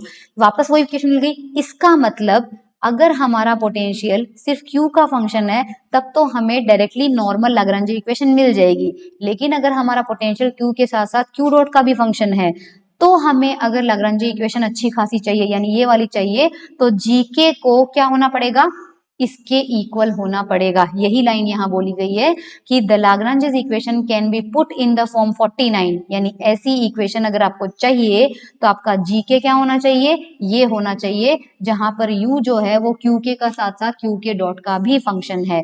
This u is called velocity dependent potential या फिर generalize potential. This type of case occurs in the case of charge moving an electromagnetic field, यानी ये जो potential है ये होना चाहिए। अब इसका एग्जाम्पल जैसे ऊपर वाले केस में हमने क्या किया, नॉन कंजर्वेटिव लिया, फिर नॉन कंजर्वेटिव का एक एग्जाम्पल लेके उसको सॉल्व किया फ्रिक्शन के केस में। यहाँ पर भी हमने लाग्रांज इक्वेशन बना ली नॉन वेलोसिटी डिपेंडेंट पोटेंशियल के लिए, लेकिन अब हम वेलोसिटी डिपेंडेंट पोटेंशियल का एक एग्जाम्पल लेंगे जिसमें पोटेंशियल जो है वो वेलोसिटी पर डिपेंड करे, क्योंकि मैंने K Q one Q two upon R देखा, G M one M two upon R देखा, ये दोनों पोटेंशियल के अंदर आर तो आ रहा था पर वेलोसिटी नहीं आ रहा था, तो वो कंजर्वेटिव फोर्स हो गया। अब हमारे पास यहाँ पर क्या है, वेलोसिटी पर भी डिपेंड कर रहा है, तो उस कंडीशन में क्या होगा, देखो इलेक्ट्रोमैग्नेटिक फील्ड के अंदर जब कोई चार्ज मूव करता है तो उसका जो पोटेंशियल आता है वो वेलोसिटी पे डिपेंड करता है, ये हमें प्रूव करना है। देखते हैं चलिए। तो सबसे पहले एसआई सिस्टम में हमारे पास मैक्सवेल फील्ड की इक्वेशन क्या होती है, del dot B equal to 0। आपने बीएससी पार्ट 1 के अंदर इलेक्ट्रोमैग्नेटिज्म में पढ़ा होगा, डाइवर्जेंस ऑफ बी 0 होता है, और जो एक इक्वेशन होती है ये सेकेंड वाली इक्वेशन है और ये आई गेस थर्ड इक्वेशन है, del cross E plus del B Y. तो ये मैक्सवेल की दो इक्वेशन है जो आपको याद रखनी पड़ेगी क्योंकि उनका डेरिवेशन तो आई गेस बीएससी में हो जाता है। अब हम क्या करते हैं, सपोज क्यू चार्ज का कोई पार्टिकल है, वी वेलोसिटी से ई इलेक्ट्रिक फील्ड और बी मैग्नेटिक फील्ड में मूव कर रहा है, तो उस पर फोर्स जो लगेगा वो फोर्स कौन सा होगा, लॉरेंज फोर्स होगा, जो आपने पढ़ा होगा Q E plus V cross B. ठीक है। अब हमारे पास ध्यान रखना कि आई डोंट नो अगर आपने अच्छा आपका फर्स्ट सेम है तो आपने कभी वेक्टर पोटेंशियल के बारे में तो पढ़ा भी नहीं होगा। तो हमारे पास यहाँ पर एक चीज मैं बताना चाहती हूँ कि अगर हमारे पास पता है कि del dot B equal to 0, ये इक्वेशन हमेशा वैलिड रहेगी, तो हम क्या करते हैं, अगर ये लिया जाए डेल डॉट डेल क्रॉस कोई भी फंक्शन ले लो, वेक्टर क्वांटिटी ले लो, कोई भी वेक्टर क्वांटिटी, मान लीजिए मैं यहाँ ले लेती हूँ ए है ना। तो हमेशा ध्यान रखना डेल मतलब यहाँ पर वेक्टर की प्रॉपर्टी लग रही है A dot B cross C. आप वेक्टर ट्रिपल प्रोडक्ट करके गूगल कीजिएगा, उसकी प्रॉपर्टी आ जाएगी। A dot B cross C करें तो अगर del dot del cross A को सॉल्व किया जाए तो ये क्वांटिटी आपके पास क्या आती है, सॉरी आपको दिख नहीं रहा होगा, del dot del cross A जो है वो हमेशा 0 आता है। इसका मतलब यहाँ पर ये बोलना चाह रहा है कि मतलब ये बीएससी पार्ट 1 के अंदर शायद प्रूव भी किया है, वो होता है divergence of curl of any vector field is always 0। यानी कि किसी वेक्टर फील्ड, कोई वेक्टर फंक्शन है ए, उसका कर्ल, कर्ल का मतलब डेल का क्रॉस होता है, बीएससी पार्ट 1 में पढ़ा है, और फिर इसका डाइवर्जेंस, डाइवर्जेंस का मतलब होता है डेल का डॉट करना। तो कर्ल ऑफ ए और फिर उसका डाइवर्जेंस हमेशा 0 होता है। एक प्रॉपर्टी होती है वेक्टर फील्ड की जो बीएससी पार्ट 1 के स्केलर एंड वेक्टर फील्ड करके पहला चैप्टर है, उसी के पीछे सीबीएस पब्लिकेशन वाली जो बुक है उसके पीछे सॉल्व एग्जांपल में दिया हुआ है ना, divergence of curl of any vector field equal to 0। अब क्योंकि हमें पता है कि हमारा डेल डॉट बी क्या है, 0 आया, इसका मतलब हम इस बी को किसी नए वेक्टर फंक्शन के कर्ल के रूप में लिख सकते हैं। तो अगर हम बी को डेल क्रॉस ए माने तो इस इक्वेशन में पुट करने के बाद ये इक्वेशन हमेशा सेटिस्फाई होगी। इसका मतलब हम बी को क्या लिख सकते हैं, डेल क्रॉस ए के बराबर रख सकते हैं। इससे क्या होगा कि मैक्सवेल की ये वाली इक्वेशन हमेशा सेटिस्फाई होगी। तो हमने यहाँ पर क्या किया है कि ये देखो यहाँ पर ये लिखा हुआ है, since del dot B equal to 0 hence B can be expressed as curl of a vector del cross A. ठीक है, तो हमारा जो मैक्सवेल की दूसरी इक्वेशन थी, दूसरी इक्वेशन क्या थी, del cross E plus del B by del T equal to 0, उसमें रखते हैं। तो डेल क्रॉस ई को तो रखा है एज इट इज, और यहाँ पर plus del B by del T, तो बी की जगह ये रखा है ना, बी की जगह, तो इक्वेशन आ जाएगी हमारे पास। ठीक है, दोनों के अंदर यहाँ पर भी डेल और यहाँ पर भी डेल, डेल दोनों के ऊपर क्रॉस लगा हुआ है, तो डेल क्रॉस को कॉमन ले लो, अंदर क्या बचेगा ई प्लस, और ये आपके पास क्या बचेगा, ध्यान रखिए हाँ इसके अंदर एक चीज और करिए, डेल क्रॉस ई प्लस आपको क्या मिला हुआ है, del by del T del cross A. ध्यान रखिएगा कि इस डेल को जब आप ओपन करोगे तो उसमें डिफरेंशिएशन किसके रेस्पेक्ट में होगा, डेल बाय डेल एक्स हो सकता है, डेल बाय डेल वाई हो सकता है, डेल बाय डेल जेड, जबकि आप बाहर किसके रेस्पेक्ट में कर रहे हो, डेल बाय डेल टी। तो ध्यान रखना जब दो डिफरेंशिएशन बैक टू बैक हो रहे हो और जिनके रेस्पेक्ट में आप कर रहे हो अगर वो दोनों एक दूसरे पर डिपेंड नहीं करते हो तो उनका ऑर्डर चेंज किया जा सकता है, कल भी मैंने बताया था आपको। तो ये एक्स वाई जेड और टी इन्हें हम एक दूसरे पर निर्भर नहीं मान रहे हैं, तो आप डेल बाय डेल एक्स को बाद में लगा सकते हो और डेल बाय डेल टी को पहले ले सकते हो। तो इसके अंदर हम क्या करेंगे, डेल क्रॉस को बाहर ले लेंगे और डेल बाय डेल टी को अंदर भेज दो, तो डेल बाय डेल टी अंदर गया, किस पे लग गया, ए पर। तो ये ध्यान रखना, ये हो सकता है। और साथ में आपके पास क्या है, डेल क्रॉस ई प्लस और इक्वल टू 0। तो अब देखो डेल क्रॉस कॉमन ले लो तो क्या बचेगा, E plus del A by del T equal to 0, जो कि आपको मिला हुआ है यहाँ पे। ठीक है, ये इक्वेशन आपके पास मिल रही है। अब आपको मिला है del cross E plus del A by del T equal to 0। हमें पता है कि इलेक्ट्रिक फील्ड जो होती है वो कंजर्वेटिव नेचर की होती है, और एक बात हमेशा ध्यान रखना, इलेक्ट्रोस्टैटिक फील्ड के अंदर आपने बीएससी पार्ट 1 के अंदर इलेक्ट्रोमैग्नेटिज्म वाली बुक में पहला चैप्टर देखना, उसमें आप देखोगे कि इलेक्ट्रोस्टैटिक जो फील्ड होती है उसका कर्ल हमेशा 0 आता है, वो कंजर्वेटिव होती है। स्टोक की कर्ल थ्योरम से प्रूव करते हैं इसको, स्टोक की कर्ल थ्योरम से इसको प्रूव करते हैं। डेल क्रॉस ई हमेशा क्या होता है, हमारे पास क्या होता है, इलेक्ट्रोस्टैटिक के अंदर 0 होता है। इलेक्ट्रोस्टैटिक की बात कर रही हूँ मैं आपको, है ना, इलेक्ट्रोस्टैटिक की आप बात करेंगे तो जिस भी, और हमें पता है कि ई को लिख सकते हैं हम माइनस का डेल वी, जहां पर वी, सॉरी इस पे लगेगा, जहां पर वी क्या है, पोटेंशियल है। सपोज मैं इस वी की जगह फाई का इस्तेमाल करूं तो हमारे पास क्या आ जाता है, जस्ट अ मिनट, इन्होंने फाई का इस्तेमाल नहीं किया है, वी रहने दो, वी रहने दो, E is equal to minus का डेल वी। इसका मतलब अगर किसी वेक्टर फील्ड का कर्ल आपको 0 मिलता है तो उस वेक्टर फील्ड को आप किसी नए स्केलर फंक्शन, क्योंकि पोटेंशियल क्या होता है, ध्यान रखना, पोटेंशियल हमेशा स्केलर क्वांटिटी होती है, जो कि आपने v माना है, उस v के ग्रेडियंट के फॉर्म में लिखा है। मैंने ग्रेडियंट वर्ड यूज किया है क्योंकि जब किसी स्केलर फंक्शन पे v, स्केलर फंक्शन पे डेल ऑपरेटर अप्लाई होता है तो ना तो देखो बीच में डॉट लगा हुआ है, ना ही बीच में क्रॉस लगा हुआ है। अगर ये दोनों वेक्टर होते तो बीच में हम या तो डॉट लगाते या क्रॉस लगाते, लेकिन यहाँ पर ये तो है स्केलर और साथ में इसके ऊपर अप्लाई क्या हो रहा है, वेक्टर क्वांटिटी, वेक्टर का ऑपरेटर, तो इसको हम बोलते हैं ग्रेडियंट बोलते हैं। प्रवणता पढ़ी है इसके बारे में आपने बीएससी पार्ट 1 के अंदर। तो अब हमारे पास यहाँ पर क्या है कि अगर किसी फंक्शन का कर्ल 0 आता है तो उसे हम लिख सकते हैं कोई स्केलर फंक्शन, उसके ऊपर ग्रेडियंट लगा के और नेगेटिव साइन रख सकते हैं। हमारे पास सिचुएशन क्या है, हमें मिला है del cross E plus del A upon del T equal to 0। तो ये हमारा नया वेक्टर मान लीजिए, ये हमारा पूरा बॉक्स के अंदर वाला वेक्टर नया वेक्टर है, इसको अपन मान लेते हैं पी वेक्टर। तो हमें क्या मिला है, डेल क्रॉस पी का मान क्या मिला है, 0। इसका मतलब जाहिर सी बात है हम इस पी को क्या लिख सकते हैं, माइनस का डेल कोई स्केलर फंक्शन, और वो स्केलर फंक्शन में मान लेती हूँ फाई। तो ई plus del A upon del T किसके बराबर हो जाएगा, क्योंकि ये पी था, है ना, किसके बराबर है, माइनस का डेल फाई। और ये इक्वेशन जो है ये आपको यहाँ पर मिली हुई है, ये देखिए E plus del A upon del T is equal to minus का डेल फाई। डेल ए वाले को राइट हैंड साइड में भेज दो तो ई की वैल्यू आपके पास निकल जाएगी। और हमारे पास substituting for E from 56 in 53 हमारे पास ये था, F is equals to Q E plus V cross B. जो ई की वैल्यू है ये रही, ये ई की वैल्यू उठा के यहाँ पर पुट कर देंगे तो ये इक्वेशन हमें मिल जाएगी। साथ में यहाँ पर जो बी है उसकी जगह रखेंगे डेल क्रॉस ए। तो देखो माइनस का डेल फाई माइनस का del A by del T तो हो गया ई, और ये हो जाएगा वी क्रॉस ये हमारे पास हो जाएगा बी। ठीक है, तो इक्वेशन हमें मिल जाएगी। चलिए अब हम आगे चलते हैं।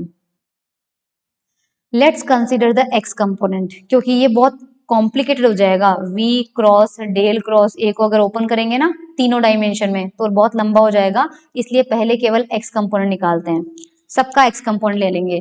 तो यहाँ पर पहले क्या है, डेल फाई का x कंपोनेंट लेते हैं। हमें पता है कि डेल फाई को ओपन करेंगे तो ये आएगा, इसका सिर्फ x कंपोनेंट लेंगे तो वो हो जाएगा del phi upon del X. अब साथ में क्या है, v cross del cross A, v cross del cross A का x कंपोनेंट हमें मिलेगा ये।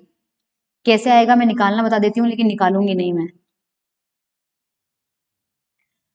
सबसे पहले डेल क्रॉस ए कैसे होगा, डेल क्रॉस ए होता है आई जे के। डेल के 3 कंपोनेंट कौन से हैं, del by del X, del by del Y, del by del Z. और ए के 3 कंपोनेंट मान लीजिए हैं ए एक्स, ए वाई और ए जेड।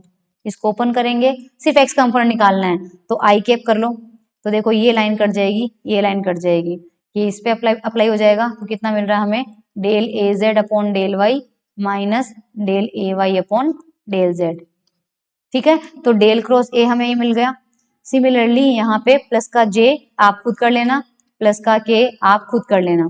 ठीक है, उसके बाद हमें क्या करना है, V cross del cross A निकालना है, यानी कि जो हमें मिला है उसका वी के साथ में फिर से हमें क्रॉस प्रोडक्ट लेना है। तो आई जे के, पहले वी आया है तो वी के हो जाएगा वी एक्स, वी वाई और वी जेड। और डेल क्रॉस ए के 3 कंपोनेंट, ये एक्स कंपोनेंट हो गया, एक्स कंपोनेंट क्या है, del A Z upon del Y minus del A Y upon del Z. Similarly जो जे का आ जाएगा वो यहाँ पे आ जाएगा, और जो के का आ जाएगा वो यहाँ पे आ जाएगा। अब हमें क्या करना है, ये जो फाइनल हमें मिला है हमें इसका एक्स कंपोनेंट लेना है। तो हमें क्या करना है, सिर्फ आई कैप को बाहर रखना है, तो ये तो कट जाएगा, ये दोनों मल्टीप्लाई होंगे और ये दोनों मल्टीप्लाई होंगे। तो यहाँ पर एक टर्म आएगा वी वाई के साथ में minus V Z into sum function, जो कि कैसा दिखेगा, ऐसा दिखेगा। ये हमें मिल रहा है V cross del cross A का एक्स प्रोडक्ट, जो आप खुद निकाल लेना, आपको ये मिलेगा V cross del cross A का एक्स। अब हम क्या करते हैं, we add and subtract the term V x del A x upon del X, यानी कि V x del A x upon del X. ये टर्म हम क्या करते हैं, यहाँ पर ऐड भी कर देते हैं और माइनस भी कर देते हैं, और बाकी इसको अंदर मल्टीप्लाई कर लो, इसको अंदर मल्टीप्लाई कर लो, इसको अंदर मल्टीप्लाई कर लो, इसको अंदर, 4 तो यहाँ से मिलेंगे और 2 टर्म हमने प्लस माइनस कर दी, तो टोटल 6 टर्म हो जाएगी। आप चेक कर लेना 1 2 3 4 5 6, वो 6 टर्म हमने यहाँ पर लिख लिए। ओके, चलिए अब उसको भूल जाओ, इक्वेशन 58 को भूल जाओ, नया चीज शुरू करते हैं। D A x upon D T निकालते हैं। D A x upon D T अगर अपन निकालेंगे तो वो हमें क्या मिलेगा, सपोज हमारा जो ए एक्स है वो किसका फंक्शन है,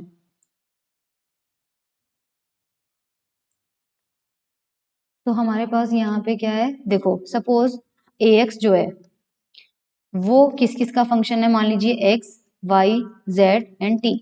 आपके दिमाग में अगर ये सवाल आ रहा है कि ये सिर्फ एक्स कंपोनेंट है तो ये वाई और जेड पर डिपेंड नहीं करना चाहिए, तो पहले मैं वो चीज क्लियर कर देती हूँ आपको कि देखिए सपोज आपके पास क्यू है, उससे आर डिस्टेंस पे इलेक्ट्रिक फील्ड निकालते हैं तो क्या हो जाएगी, के क्यू अपॉन आर स्क्वायर, और साथ में कितना आ जाएगा, आर कैप। तो इसको ओपन कीजिए, के क्यू अपॉन आर स्क्वायर क्या होता है, X square plus Y square plus Z square. अब यहाँ पर देखिए हम क्या करते हैं कि आर कैप को हटा के अगर मैं वेक्टर लिखना चाहूँ तो इसी को हम क्या लिख सकते हैं, K Q upon R square, R cap को क्या लिख सकते हैं, R cap upon magnitude of R, ये कितना हो जाएगा, K Q upon are cube, साथ में आर वेक्टर।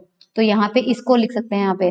तो हमारा जो आर होता है वो कितना होता है, root of X square plus Y square plus Z square, यानी कि आर जो होता है वो क्या होता है हमारे पास, X square plus Y square plus Z square की पावर 1/2 रखते हैं यहाँ पर। तो क्यूब करना है, तो क्यूब करने से कितना हो जाएगा, उसकी पावर 3 आ जाए, 3/2 आ जाएगी।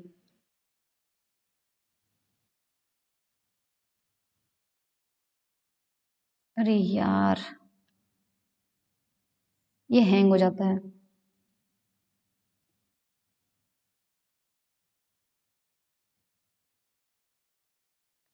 तो ये हमारे पास कितना हो जाएगा, इसको अगर मैं निकालूं तो K Q upon X square plus Y square plus Z square की पावर 3/2, और साथ में आर वेक्टर है, आर वेक्टर क्या लिखेंगे, I cap X J cap Y and K cap Z.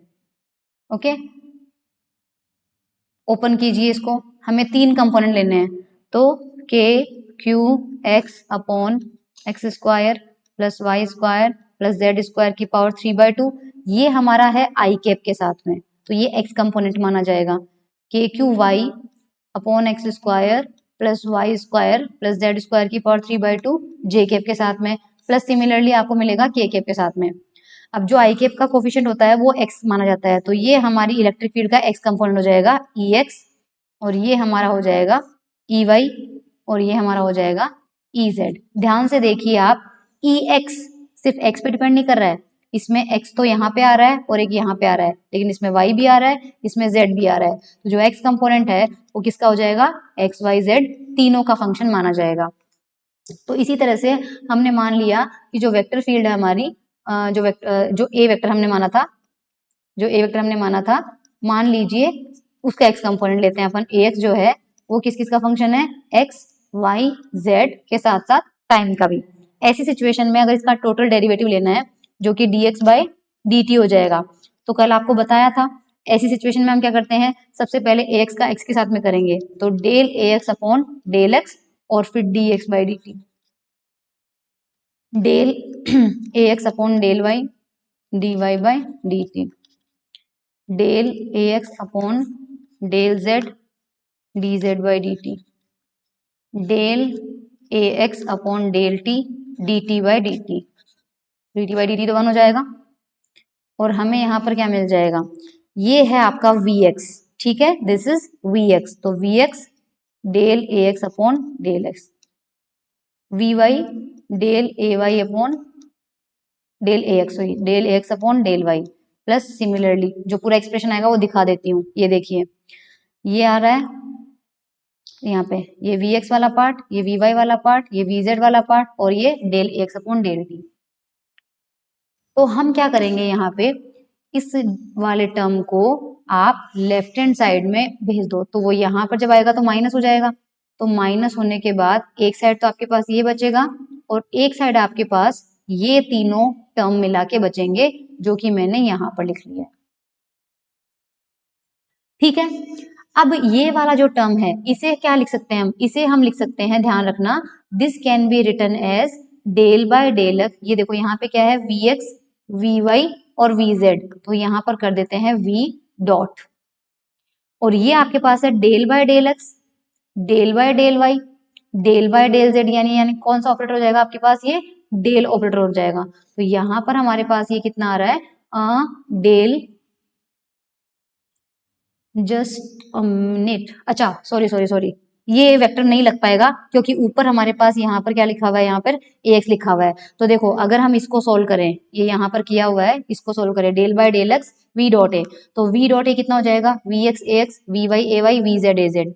ठीक है, वी एक्स हमारा बाहर ले लेते हैं, तो ये डेल बाय डेल एक्स किस पे चला जाएगा, एक्स पे चला जाएगा। अब आप ये सोच रहे होंगे कि हमने वी एक्स का डिफरेंशिएशन क्यों नहीं किया है, क्योंकि आपने देखा होगा कि लैग्रेंज के अंदर हम क्या करते हैं, क्यू का अलग फंक्शन मानते हैं, क्यू डॉट का अलग मानते हैं और टी का अलग मानते हैं, यानी कि कोऑर्डिनेट और उसका जो डॉट प्रोडक्ट है वो एक दूसरे पे डिपेंडेंट नहीं है, तो इसका इसके साथ में डिफरेंशिएशन नहीं लिया जाएगा। तो हमारे पास अगर एक कोई फंक्शन है एक्स, तो x का जो डॉट होगा वो एक दूसरे पे डिपेंडेंट हम नहीं मान के चल रहे हैं। ठीक है, इसलिए जो वी एक्स है उसका डिफरेंशिएशन नहीं होगा, बाकी ये सीधा किस पे चला जाएगा, x पे। तो ये आ जाएगा, ये आ जाएगा और ये आ जाएगा।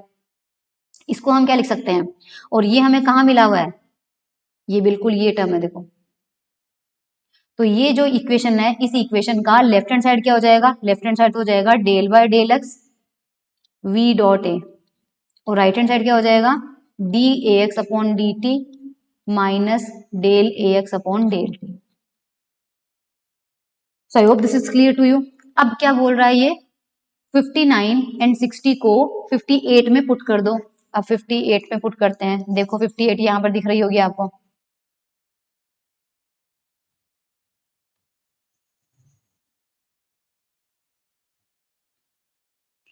तो रखते हैं चलिए।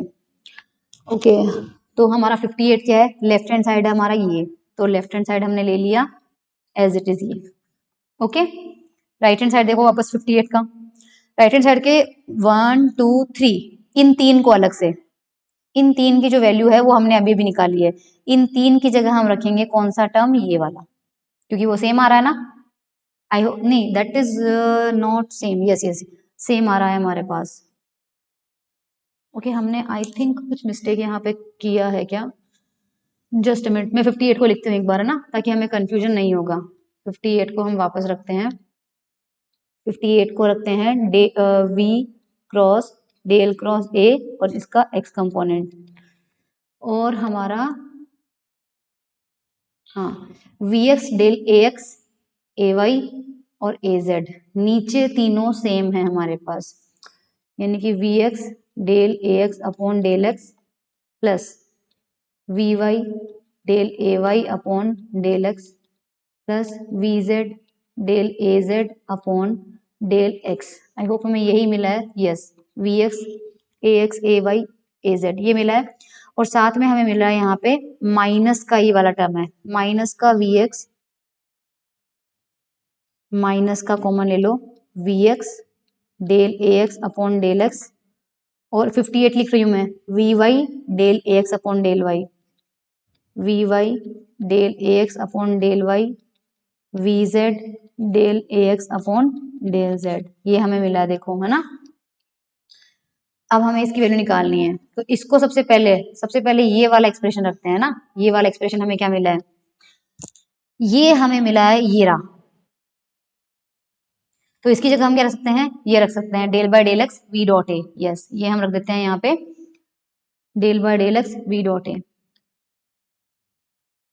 Del by del x we dot A minus, और ये जो टर्म मिला है इस टर्म को क्या लिख सकते हैं, यस इसको देखो ये रहा ये टर्म, पर वो नेगेटिव साइन के साथ में है, तो वैसे तो ये क्या है D A x upon D T minus का है, लेकिन हमें इसको माइनस साइन के साथ में लिखना पड़ेगा, तो हमें यहाँ पर लिखना पड़ेगा माइनस का D A x upon D T minus का del A x upon del T. Yes sorry अगर आपका थोड़ा सा टाइम वेस्ट हुआ है, तो मतलब समझने में दिक्कत हो गई, मैं थोड़ा सा कंफ्यूज हो गई, D A x upon D T, क्योंकि हर कोई कंफ्यूज हो जाएगा यार, ऐसे ऐसे टर्म है। सो ये इक्वेशन हमें फाइनली मिली है, जो मैं दिखा देती हूँ आपको, इक्वेशन नंबर 61 देखना है ना, ये देखो जो हमने अभी भी निकाली है।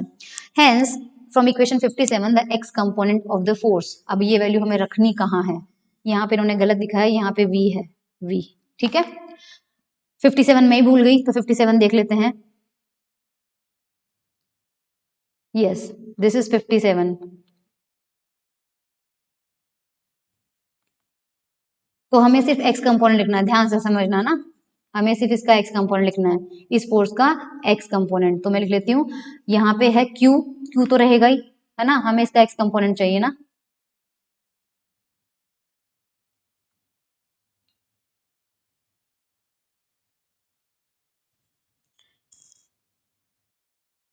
तो यहाँ पर देखो, हमें एक्स कंपोनेंट लिखना है, तो क्यू तो आ ही जाएगा। ये माइनस का डेल फाई है, इसका हमें एक्स कंपोनेंट लिखना है, जो कि देखो यहाँ पे लिखा हुआ है। इसका एक्स कंपोनेंट कितना था, del phi upon del x था, और वो माइनस में है, तो हमें लिखना पड़ेगा माइनस का del phi upon del x. Okay, और उसके बाद हमारे पास कितना है, माइनस का del A upon del t, इसका भी हमें सिर्फ एक्स कंपोनेंट लिखना है, इसका भी हमें क्या लिखना पड़ेगा, सिर्फ एक्स। तो ये जो ए है, अगर हम इसे लिख सकते हैं आई ए एक्स प्लस जे ए वाई प्लस के ए जेड, तो इसका देखो एक्स कंपोनेंट हमें क्या मिल जाएगा, ये देखो डेल फाई का एक्स कंपोनेंट, ये del A by del t का एक्स कंपोनेंट, और फिर हमें साथ में क्या था, v cross del cross A, इसका एक्स कंपोनेंट, जो कि हमने लिखा है यहाँ पे। ठीक है, सो आई होप ये एक्स कंपोनेंट पता चल गया आपको। इसमें कॉमन क्या क्या आएगा, डेल बाय डेल एक्स इसमें भी है, डेल बाय डेल एक्स इसमें भी है, तो इन दोनों का del by del x common ले लेते हैं। तो del by del x common ले लेंगे, और क्योंकि हमने माइनस साइन भी कॉमन ले लिया, तो यहाँ से तो आ जाएगा फाई, और यहाँ से आ जाएगा वी डॉट ए, तो phi minus we dot A, correct. और हमारे पास इससे ये टर्म्स कैंसिल आउट हो जाएंगे, तो हमारे पास सिर्फ ये वाला टर्म बचेगा, माइनस का d x upon D t, correct. अब हम क्या करते हैं, since del by del x we dot A ये हम निकालते हैं, चलो, तो del by del we x कर दिया, और वी डॉट ए क्या हो जाएगा, we x A x, we Y A Y, V Z A z. इसमें केवल वी एक्स के रेस्पेक्ट में डिफरेंशिएशन है, तो वी एक्स के रेस्पेक्ट में वी एक्स का कितना हो जाएगा 1, और बचेगा कितना ए एक्स, इसका 0 हो जाएगा, इसका 0 हो जाएगा, करेक्ट। तो ये हमें यहाँ पर मिल चुका है। उसके बाद and scalar potential phi is independent of we X, so we have minus का D A X by D T को क्या लिख सकते हैं, देखो माइनस का डी बाई डी टी तो एज इट इज रहने दो, डी बाई डी टी अपन ने रख दिया एज इट इज, करेक्ट। और अगर हम यहाँ पर रखते हैं इसको हम क्या लिख सकते हैं, यहाँ पर जो ए एक्स है इसको हम लिख सकते हैं del by del we x phi minus we dot A. ये कैसे लिखा है ये बता देती हूँ, हमने मना रखा है माइनस का D A X by D T को किसके इक्वल रखा है, माइनस का D by D T del by del we x और phi minus we dot A. आपको ये पता करना है कि ये दोनों इक्वल कैसे हुए, तो मैं ये राइट हैंड साइड लेके चलती हूँ और लेफ्ट हैंड साइड के इक्वल कर देंगे हम, ठीक है। तो माइनस का D by D T del by del we x, क्योंकि जो फाई है वो हमारे पास था क्या था, स्केलर पोटेंशियल, और जो फाई होता है स्केलर पोटेंशियल होता है, ये वेलोसिटी पे डिपेंडेंट नहीं होता है, क्योंकि फाई हमारे पास नॉर्मल स्केलर पोटेंशियल होता है, it is independent of phi, लिखा हुआ है scalar potential phi is independent of we x, velocity पे डिपेंड नहीं कर रहा है। तो जब ये del by del we x इस पे जाएगा तो क्या मिलेगा, हमें 0 मिलेगा, तो इसका तो 0 मिलेगा, इसलिए इसको करो ही मत।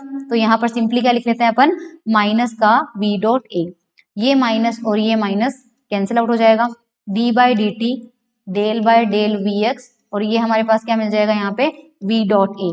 अब वी डॉट ए के वैसे 3 कंपोनेंट होते हैं, v x A x plus we Y A y plus V Z A z, लेकिन डिफरेंशिएशन केवल किसके रेस्पेक्ट में है, वी एक्स के रेस्पेक्ट में है। तो हमें सिर्फ वो टर्म इसके अंदर लेना है जिसमें वी एक्स हो, और वो कौन सा है, we x into A x. बचे हुए 2 टर्म मैं नहीं लिख रही हूँ, वी एक्स के रेस्पेक्ट में वी एक्स का डिफरेंशिएशन 1 हो जाएगा, और हमें क्या मिलेगा डी बाई डी टी, साथ में क्या मिलेगा ए एक्स, और यही आपका इधर वाला साइन है। तो हमारा माइनस किधर गया, नेगेटिव हमारा किधर गया,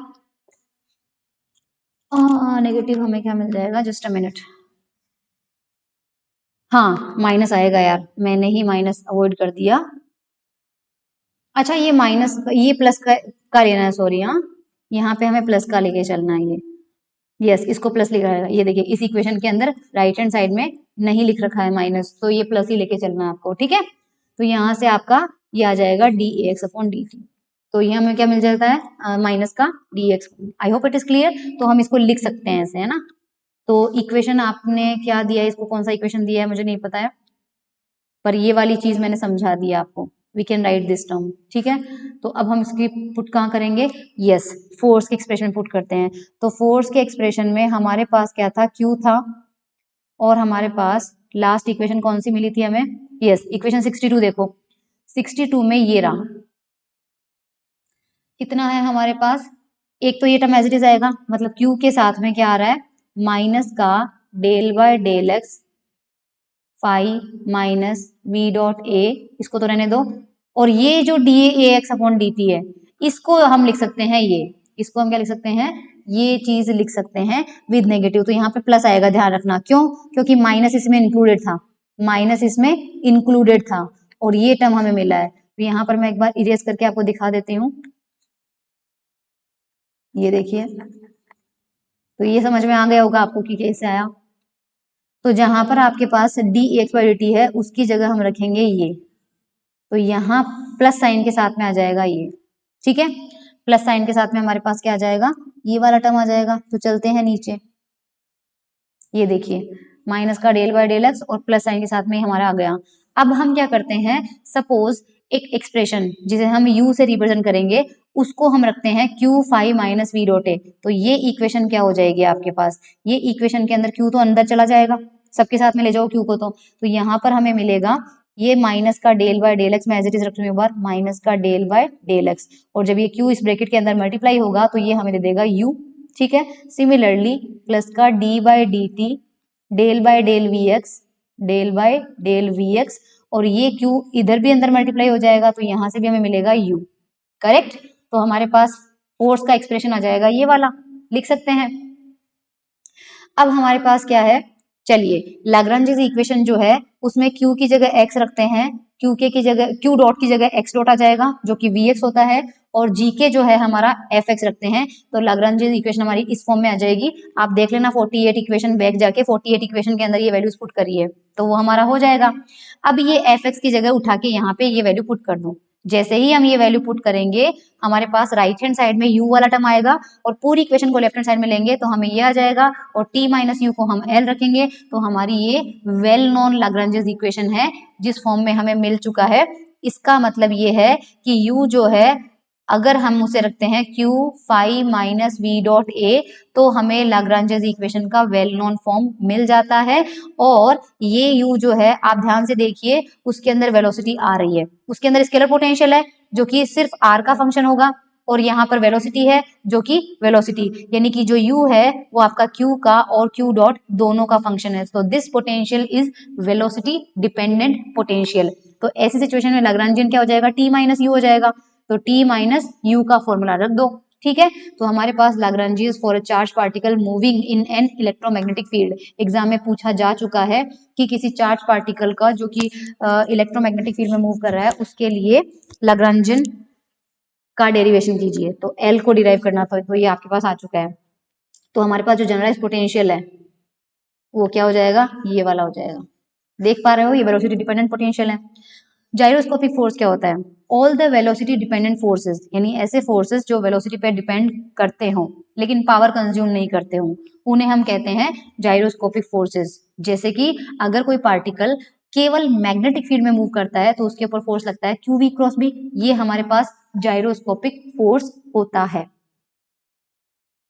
क्यों होता है, क्योंकि इसमें पावर कंजम्पशन जीरो होता है। कैसे, ये पावर का फॉर्मूला होता है एफ डॉट वी, एफ आपका क्या है, क्यू वी क्रॉस वी, और यहाँ पे डॉट किसके साथ है, v के साथ में। तो यहाँ पे अपन क्या कर सकते हैं, ये v cross b dot v को, इसको आप लिख लीजिए v डॉट, डॉट प्रोडक्ट को उल्टा सीधा कर सकते हैं, कोई फर्क नहीं पड़ता उससे।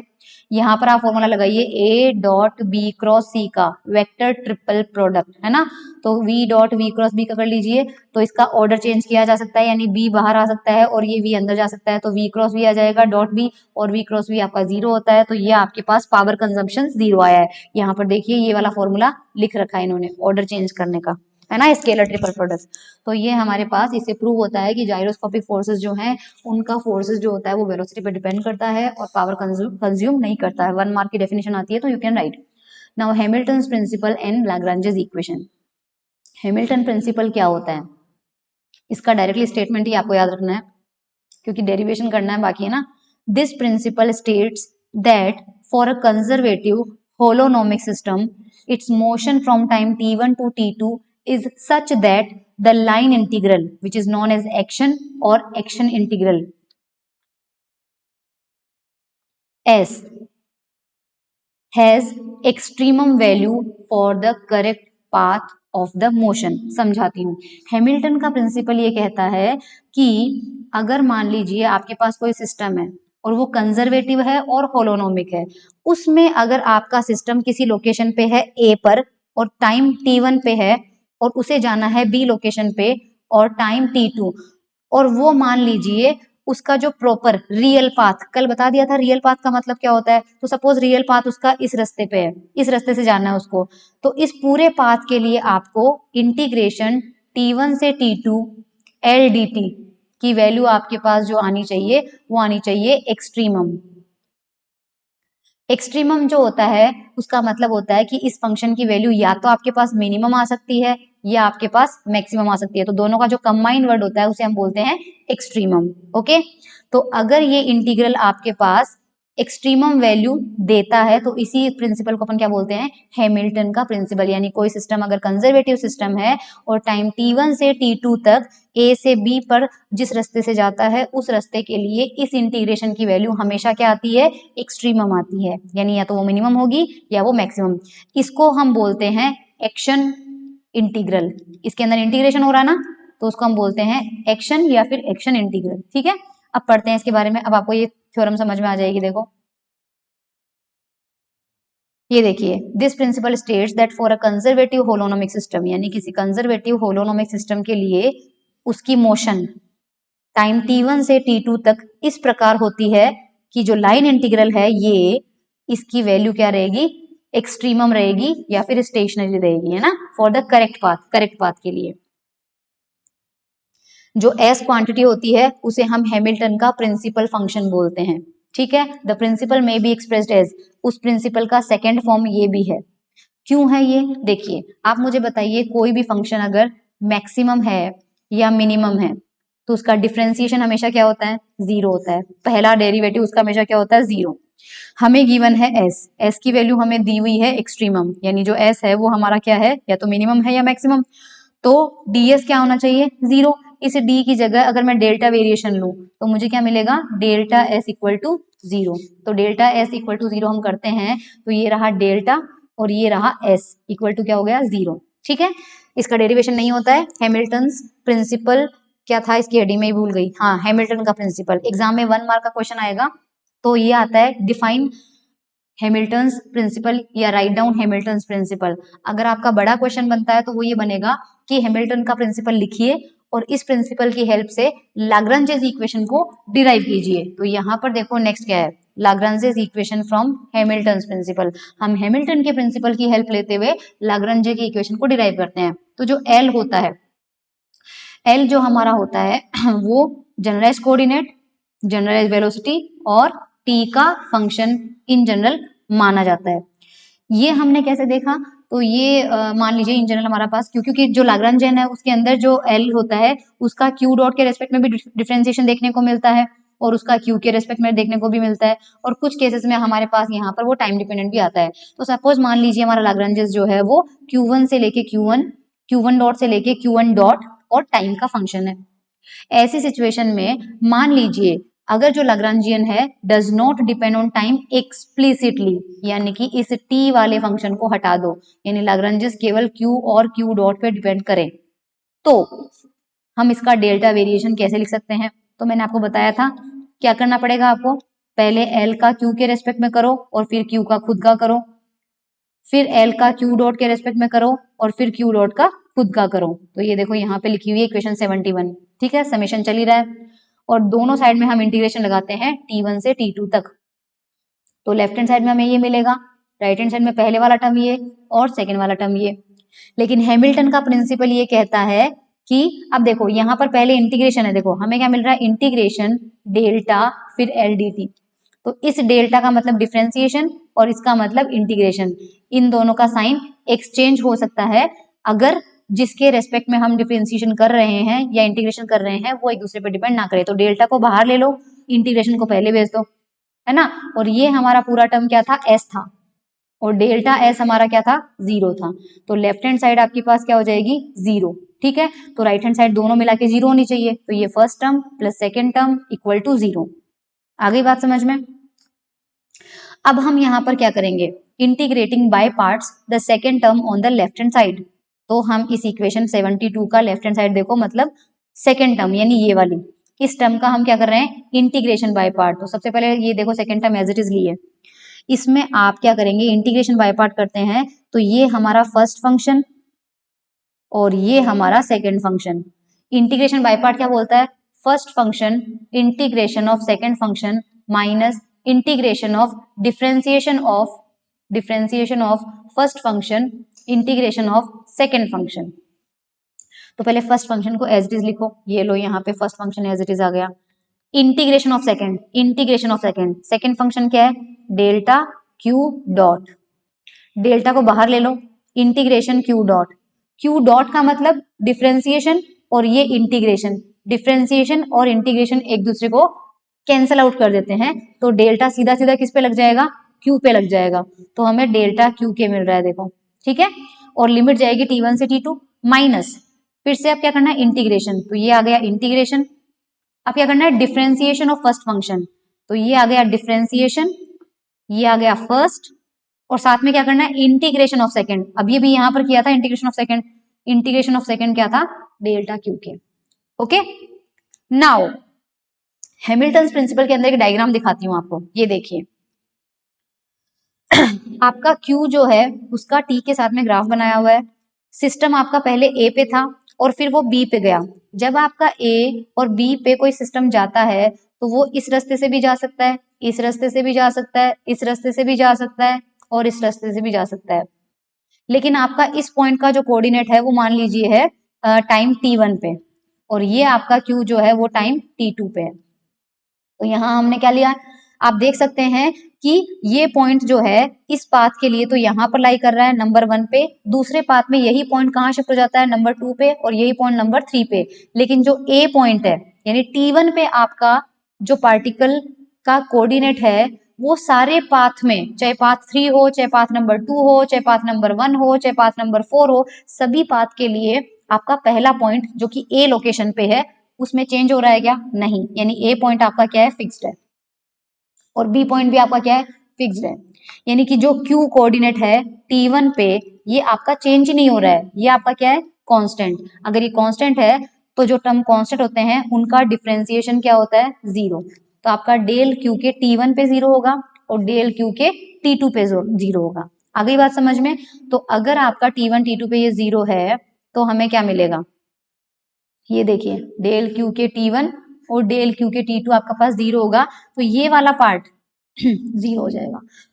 क्यों 0 होगा, इसमें आप देखिए जब आप लिमिट पुट करेंगे तो पहला फंक्शन ऐसे रखिए एक बार, साथ में आपको क्या मिल रहा है, डेल क्यू मिल रहा है, और लिमिट लग रही है t1 पे और t2 पे। चाहे इस फंक्शन की वैल्यू t1 t2 पे कुछ भी हो, लेकिन ये वाला जो फंक्शन है वो आपका t1 पे भी 0 है और t2 पे भी 0 है। तो जब लिमिट पुट करोगे तो ये t1 पे भी 0 हो जाएगा और ये t2 पे भी 0 हो जाएगा। तो लिमिट पुट करने के बाद इस फंक्शन की वैल्यू चाहे कुछ भी हो उसके मल्टीप्लीकेशन में आपको 0 मिल रहा है, इसलिए आपके पास ये पूरा का पूरा फंक्शन 0 हो जाएगा। राइट, आपके पास पहला फंक्शन तो 0 हो चुका है। इसका मतलब इक्वेशन नंबर 73 को ध्यान से देखो, इक्वेशन नंबर 73 के अंदर हम क्या कर सकते हैं, ये पहला फंक्शन तो हमें 0 मिल गया, तो जहां पर ये टर्म है इस टर्म की जगह हम ये टर्म पुट कर सकते हैं, जो हम पुट करेंगे इक्वेशन नंबर 72 में। ओके, तो 72 का हम सेकेंड पार्ट सोल्व कर रहे थे, फर्स्ट पार्ट को हमने नहीं छेड़ा है। तो 72 इक्वेशन को वापस लिखेंगे, ये वाला टर्म एज इट इज रखेंगे, इस वाले टर्म की जगह ये पुट करेंगे। ओके, तो देख लीजिए, तो 0 हो गया। इक्वेशन 2 के अंदर first term as it is है, सेकंड वाले की जगह हमने पुट कर दिया जो हमें मिला था। अब इसके अंदर देखो दोनों के अंदर इंटीग्रेशन है, तो इंटीग्रेशन को कॉमन ले लो, दोनों के अंदर समेशन है उसको भी कॉमन ले लिया, दोनों के अंदर डेल क्यू के dt कॉमन है, तो रिमेनिंग पार्ट को ब्रैकेट के अंदर लिख लेते हैं। तो हमें मिल रहा है del L upon del q minus d by D T del L upon del Q के डॉट, और ये आ रहा है हमारा डेल क्यू के डी टी इक्वल टू 0। ना तो डेल क्यू के 0 है पूरे पाथ, देखो आपने ए से बी लेके गए, एक पाथ आपका एक्चुअल पाथ है ये वाला, और ये वाला पाथ आपने कोई मान लिया है।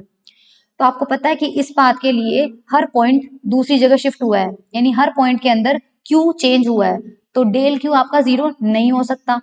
टाइम चेंज हुआ है आपका, तो वो भी 0 नहीं हो सकता, यानी ब्रैकेट के अंदर की वैल्यू को 0 होना पड़ेगा। तो ये इक्वेशन मिली है, और ब्रैकेट के अंदर की वैल्यू 0 करोगे तो आपको लाग्रांज इक्वेशन मिल जाएगी, और लाग्रांज इक्वेशन हमें मिल गई है, जो कि हमने किससे डिराइव करी है, हैमिल्टन के प्रिंसिपल से। नेक्स्ट टॉपिक आपका एग्जाम में पूछा जाता है कि न्यूटोनियन मैकेनिक्स जो होती है, लाग्रांजियन मैकेनिक्स उससे ज्यादा अच्छी क्यों है। तो आपको टॉपिक ध्यान रखना है, superiority of Lagrangian mechanics over Newtonian approach, यानी कि न्यूटन के लॉज को सोल्व करने से ज्यादा अच्छा है लाग्रांज इक्वेशन से हम इक्वेशन ऑफ मोशन डिराइव करें। तो आपको उसके अंदर ये पैराग्राफ याद रखना है पूरा। रीजन क्या क्या है, देखो न्यूटन के मैकेनिक्स में क्या होता है, जो इक्वेशन ऑफ मोशन आते हैं उनमें वेक्टर की क्वांटिटीज होती है, जैसे F is equals to ma, ये वेक्टर क्वांटिटी है, ये वेक्टर क्वांटिटी है। जबकि लाग्रांजेस में क्या आता है, del L upon del Q dot आएगा, del L upon del q आएगा। L क्या होता है, kinetic energy minus potential energy, ये भी स्केलर है और पोटेंशियल एनर्जी भी स्केलर है। तो कोई इक्वेशन जिसमें वेक्टर्स होते हैं और एक इक्वेशन जिसमें स्केलर क्वांटिटी होती है, सॉल्व करना किसको ज्यादा आसान होता है, स्केलर वाला। इसलिए लाग्रांजियन मैकेनिक्स मतलब उसको अप्लाई करके लाग्रांजियन इक्वेशन को सॉल्व करना ज्यादा आसान है। तो ये ध्यान रखिएगा, पहला रीजन। न्यूटोनियन मैकेनिक्स में इक्वेशन ऑफ मोशन जो है उसमें वेक्टर की क्वांटिटीज होती है, जैसे कि force, momentum etcetera, which increase complexity in solving the problem, जिससे कि प्रॉब्लम को सॉल्व करने में हमें दिक्कत आती है। This approach also can not avoid constraint present in a problem. Newtonian जो मैकेनिक्स होती है उसमें हम कंस्ट्रेंट की बात कभी करते ही नहीं है। जो हमारी इक्वेशन है उसके अंदर हमारे पास कंस्ट्रेंट जो होते हैं वो एलिमिनेट नहीं होते हैं, जबकि लाग्रांजेस इक्वेशन में हम जनरलाइज कोऑर्डिनेट की बात करते हैं, और जनरलाइज कोऑर्डिनेट होता है 3n minus m।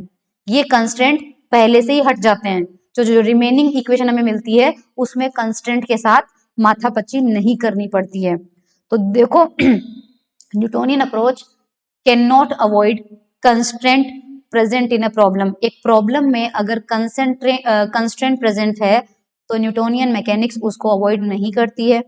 These force of constraint if not known, और अगर मान लीजिए आपको कंस्ट्रेंट के बारे में पता नहीं है तो आप इक्वेशन को कैसे सॉल्व करोगे फिर, क्योंकि वो तो उसमें प्रेजेंट आएंगे। So these forces of constraint अगर नहीं पता चलते हैं, make the solution of the problem difficult, तो हमारी प्रॉब्लम और डिफिकल्ट हो जाती है, क्योंकि एक तो हमें कंस्टेंट चाहिए और पता भी नहीं है हमें। लाग्रांजेस में पता हो चाहे नहीं हो, वो वैसे इक्वेशन में आते भी नहीं है, तो हमें फर्क नहीं पड़ता। न्यूटोनियन में फर्क पड़ता है, तो पता करना पड़ेगा। तो अगर कंस्टेंट पता नहीं है तो समझो आप गए, ठीक है। And even if they are known, और अगर मान लीजिए अगर नहीं पता तो वैसे ही गए न्यूटोनियन में, और अगर पता भी है, द यूज ऑफ रेगुलर और other commonly use coordinate may make the solution of the problem to be impossible. पता भी है तो हमारे पास जो रेक्टेंगुलर और नॉर्मल जो कोऑर्डिनेट्स होते हैं, मतलब जनरलाइज कोऑर्डिनेट ना लेके अगर हम नॉर्मल कोऑर्डिनेट लेते हैं, कार्टेशियन कोऑर्डिनेट, तो उनसे काफी डिफिकल्टी आती है उसको सॉल्व करना। दीज ड्रॉबैक्स, ये जो नेगेटिव पॉइंट्स हैं, ये लाग्रांजियन मैकेनिक्स में हट जाते हैं। क्यों? क्योंकि लाग्रांजियन टेक्निक में हमारे पास क्या होते हैं, स्केलर इन्वॉल्व होते हैं, जैसे कि पोटेंशियल एनर्जी, काइनेटिक एनर्जी, जबकि वेक्टर नहीं होते हैं। Instead of vectors we have potential and kinetic energies. Also the use of generalize coordinate often allows automatically for the constant. Constant हमेशा एलिमिनेट हो गए हमारे पास, तभी तो हमें इक्वेशन मिली है, तो वो समस्या भी खत्म। In this formulation the difficulty in solving the problem is many times much reduced. इस लाइन का मतलब है कि जो लाग्रांजियन वाला हमारा कंसेप्ट है उसमें जो डिफिकल्टी आती है प्रॉब्लम सॉल्विंग में वो रिड्यूस हो जाती है, घट गई ना डिफिकल्टी, क्योंकि वेक्टर के साथ माथापच्ची नहीं करनी है, कंस्ट्रेंट के बारे में नहीं सोचना है। When any quantity like momentum or length square is taken as generalized coordinate instead of rectangular or commonly used coordinate, यानी अगर कहीं पे मोमेंटम आ रहा है तो हम जनरलाइज कोऑर्डिनेट मोमेंटम ही ले लेंगे, ताकि मोमेंटम के फंक्शन का मोमेंटम के रेस्पेक्ट में डिफरेंशिएशन ज्यादा आसान होता है। जबकि न्यूटोनियन में मोमेंटम को आप नहीं ले सकते, उसमें या तो आपको एक्स वाई जेड लेना पड़ेगा या आर थीटा फाई लेना पड़ेगा and so on. Further, the form of Lagrange's equation of motion remains invariant under any coordinate transformation. हम देखेंगे कि ना गैलीलियन ट्रांसफॉर्मेशन हो जो आपने बीएससी पार्ट 1 में पढ़ा है, या गेज ट्रांसफॉर्मेशन हो जो हम अभी पढ़ेंगे, इन सब के ट्रांसफॉर्मेशन के अंदर लाग्रांजेस इक्वेशन जो होती है वो चेंज होती ही नहीं है. तो आप चाहे कोई सा भी वेरिएशन कर लो. तो ये कुछ बेनिफिट्स है, 4-5 टॉपिक, 3 या 4 पॉइंट्स है जो आपको शॉर्ट नोट आ सकता है. एग्जाम में पूछा गया है कि शॉर्ट नोट लिखना है आपको कि why Lagrangian mechanics is better than Newtonian mechanics, तो उसमें आप ये लिखेंगे. ठीक है. नेक्स्ट हमारा आता है gauge invariance of the Lagrangian. Gauge invariance of the Lagrangian हम करेंगे नेक्स्ट लेक्चर में. Okay guys, thank you so much.